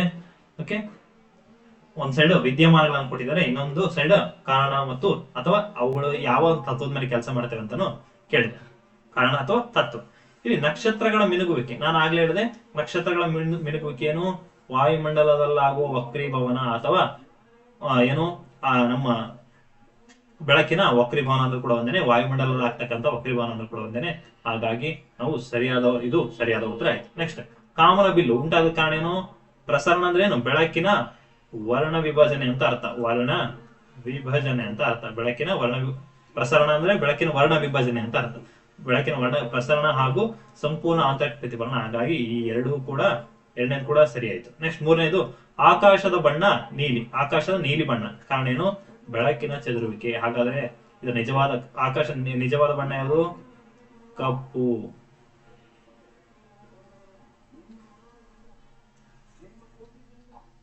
ಅರ್ಥ ಆಯ್ತಾ? ಹಾಗಾದ್ರೆ ಈ ಮೇಲೆಗಳಲ್ಲಿ ಎಷ್ಟು ಹೊಂದಾಣಿಕೆ ಅಥವಾ ಹೊಂದಾಣಿಕೆಗಳು ಸರಿಯಾಗಿದ್ದಾವೆ ಇದನ್ನ ನೀವು ನೋಡ್ಬೇಕು. ಸರಿಯಾಗಿ ಇಲ್ಲಿ ಸರಿಯಾಗಿದಾವ ಅಥವಾ ಎಷ್ಟು ತಪ್ಪಾಗಿವೆ ಅಂತ ಕೂಡ ಪ್ರಶ್ನೆ ಕೇಳ್ತಾನೆ. ಅಥವಾ ಎಷ್ಟು ಸರಿಯಾಗಿದೆ ಅದರ ಆಧಾರದ ಮೇಲೆ ನೀವು ಹಾಕ್ಬೇಕು. ಸುಮ್ಮನೆ ಅದನ್ನೇ ಹಾಕೋದಲ್ಲ. ಅರ್ಥ ಆಯ್ತಾ? ಎಷ್ಟು ತಪ್ಪಾಗಿವೆ ಅಂತ ಕೇಳ್ತಾನೆ, ಎಷ್ಟು ಸರಿಯಾಗಿದೆ ಅಂತ ಕೇಳ್ತಾನೆ. ಇಲ್ಲಿ ಕೇಳಿರೋದು ಎಷ್ಟು ಸರಿಯಾಗಿವೆ ಅಂತ ಕೇಳಿದಾನೆ. ಸರಿಯಾಗಿದ್ದಾವೆ. ಈ ಎಲ್ಲಾ 3 ಜೋಡಿಗಳು ಕೂಡ ಸರಿಯಾಗಿದ್ದಾವೆ. ಅರ್ಥ ಆಯ್ತಾ? ಇನ್ನು ಇಷ್ಟು ಬೆಳಕಿನ ಪಾಠದ ಬಗ್ಗೆ ಇನ್ಫಾರ್ಮೇಶನ್. ತುಂಬಾ ಡೆಪ್ತ್ ಆಗಿ ಹೋಗಿದ್ದೀನಿ ಅಂತ ನಂಗೆ ಅನಿಸ್ತಿದೆ. ಓಕೆ, ಇಲ್ಲಿ ಆಗ್ಲೇ 1 ಅವರ್ ಮೇಲೆ ಆಗಿದೆ. ಇನ್ನು ದರ್ಪಣಗಳು ಉಳಿತು. ಇದನ್ನ ಮುಂದಿನ ಒಂದು ಸಪರೇಟ್ ಒಂದು ಕ್ಲಾಸ್ ಮಾಡಿ ಅಲ್ಲಿ ದರ್ಪಣಗಳನ್ನ ನಾನು ನೀಟಾಗಿ ಎಕ್ಸ್ಪ್ಲೇನ್ ಮಾಡ್ತಾ ಹೋಗ್ತೀನಿ. ದರ್ಪಣ ಮತ್ತು ಮೊಸರುಗಳನ್ನ ನಾನು ಕಂಡು ಬರುತ್ತೆ, ನೆಕ್ಸ್ಟ್ ಚಾಪ್ಟರ್ ಕಂಡು ಬರುತ್ತೆ. ಆ ಮಾನವನ ಕಣ್ಣಲ್ಲಿ ಇನ್ ಡೀಟೇಲ್ ಆಗಿ ದರ್ಪಣಗಳು ಮತ್ತು ಮೊಸರುಗಳನ್ನ ಇನ್ ಡೆಪ್ತ್ ಆಗಿ ಹೇಳ್ತಾ ಹೋಗ್ತೀನಿ. ಓಕೆ, ಇವುಗಳನ್ನ ಇಷ್ಟೇ ಹೇಳ್ತಾ, ಇನ್ನು ಯಾರ್ಯಾರು ನಮ್ಮ ಹೊಸದಾಗಿ ಕ್ಲಾಸ್ ಅನ್ನ ಕೇಳ್ತಾ ಇದ್ರಿ ನಮ್ಮ ಚಾನಲ್ ನ ಸಬ್ಸ್ಕ್ರೈಬ್ ಮಾಡ್ಕೊಳ್ಳಿ, ವಿಡಿಯೋವನ್ನ ಲೈಕ್ ಮಾಡಿ ಅಂತ ಹೇಳ್ತಾ, ನಿಮ್ಗೆ ಏನ್ ಅನ್ಸುತ್ತೋ ಅದನ್ನ ವಿಡಿಯೋದಲ್ಲಿ ಕಮೆಂಟ್ ಕೂಡ ಮಾಡಿ ಅಂತ ಹೇಳ್ತಾ, ಎಷ್ಟು ಪ್ರೋತ್ಸಾಹ ಮಾಡ್ತೀರೋ ನಾನು ಇನ್ನೂ ಹೆಚ್ಚಾಗಿ ಡೆಪ್ತ್ ಅನ್ನ ಕೊಡ್ತಾ ಹೋಗ್ತೀನಿ ಅಂತ ಹೇಳ್ತಾ ಇವತ್ತಿನ ತರಗತಿಗೆ ಮುಗಿಸ್ತಾ ಇದ್ದೀನಿ. ಧನ್ಯವಾದಗಳು.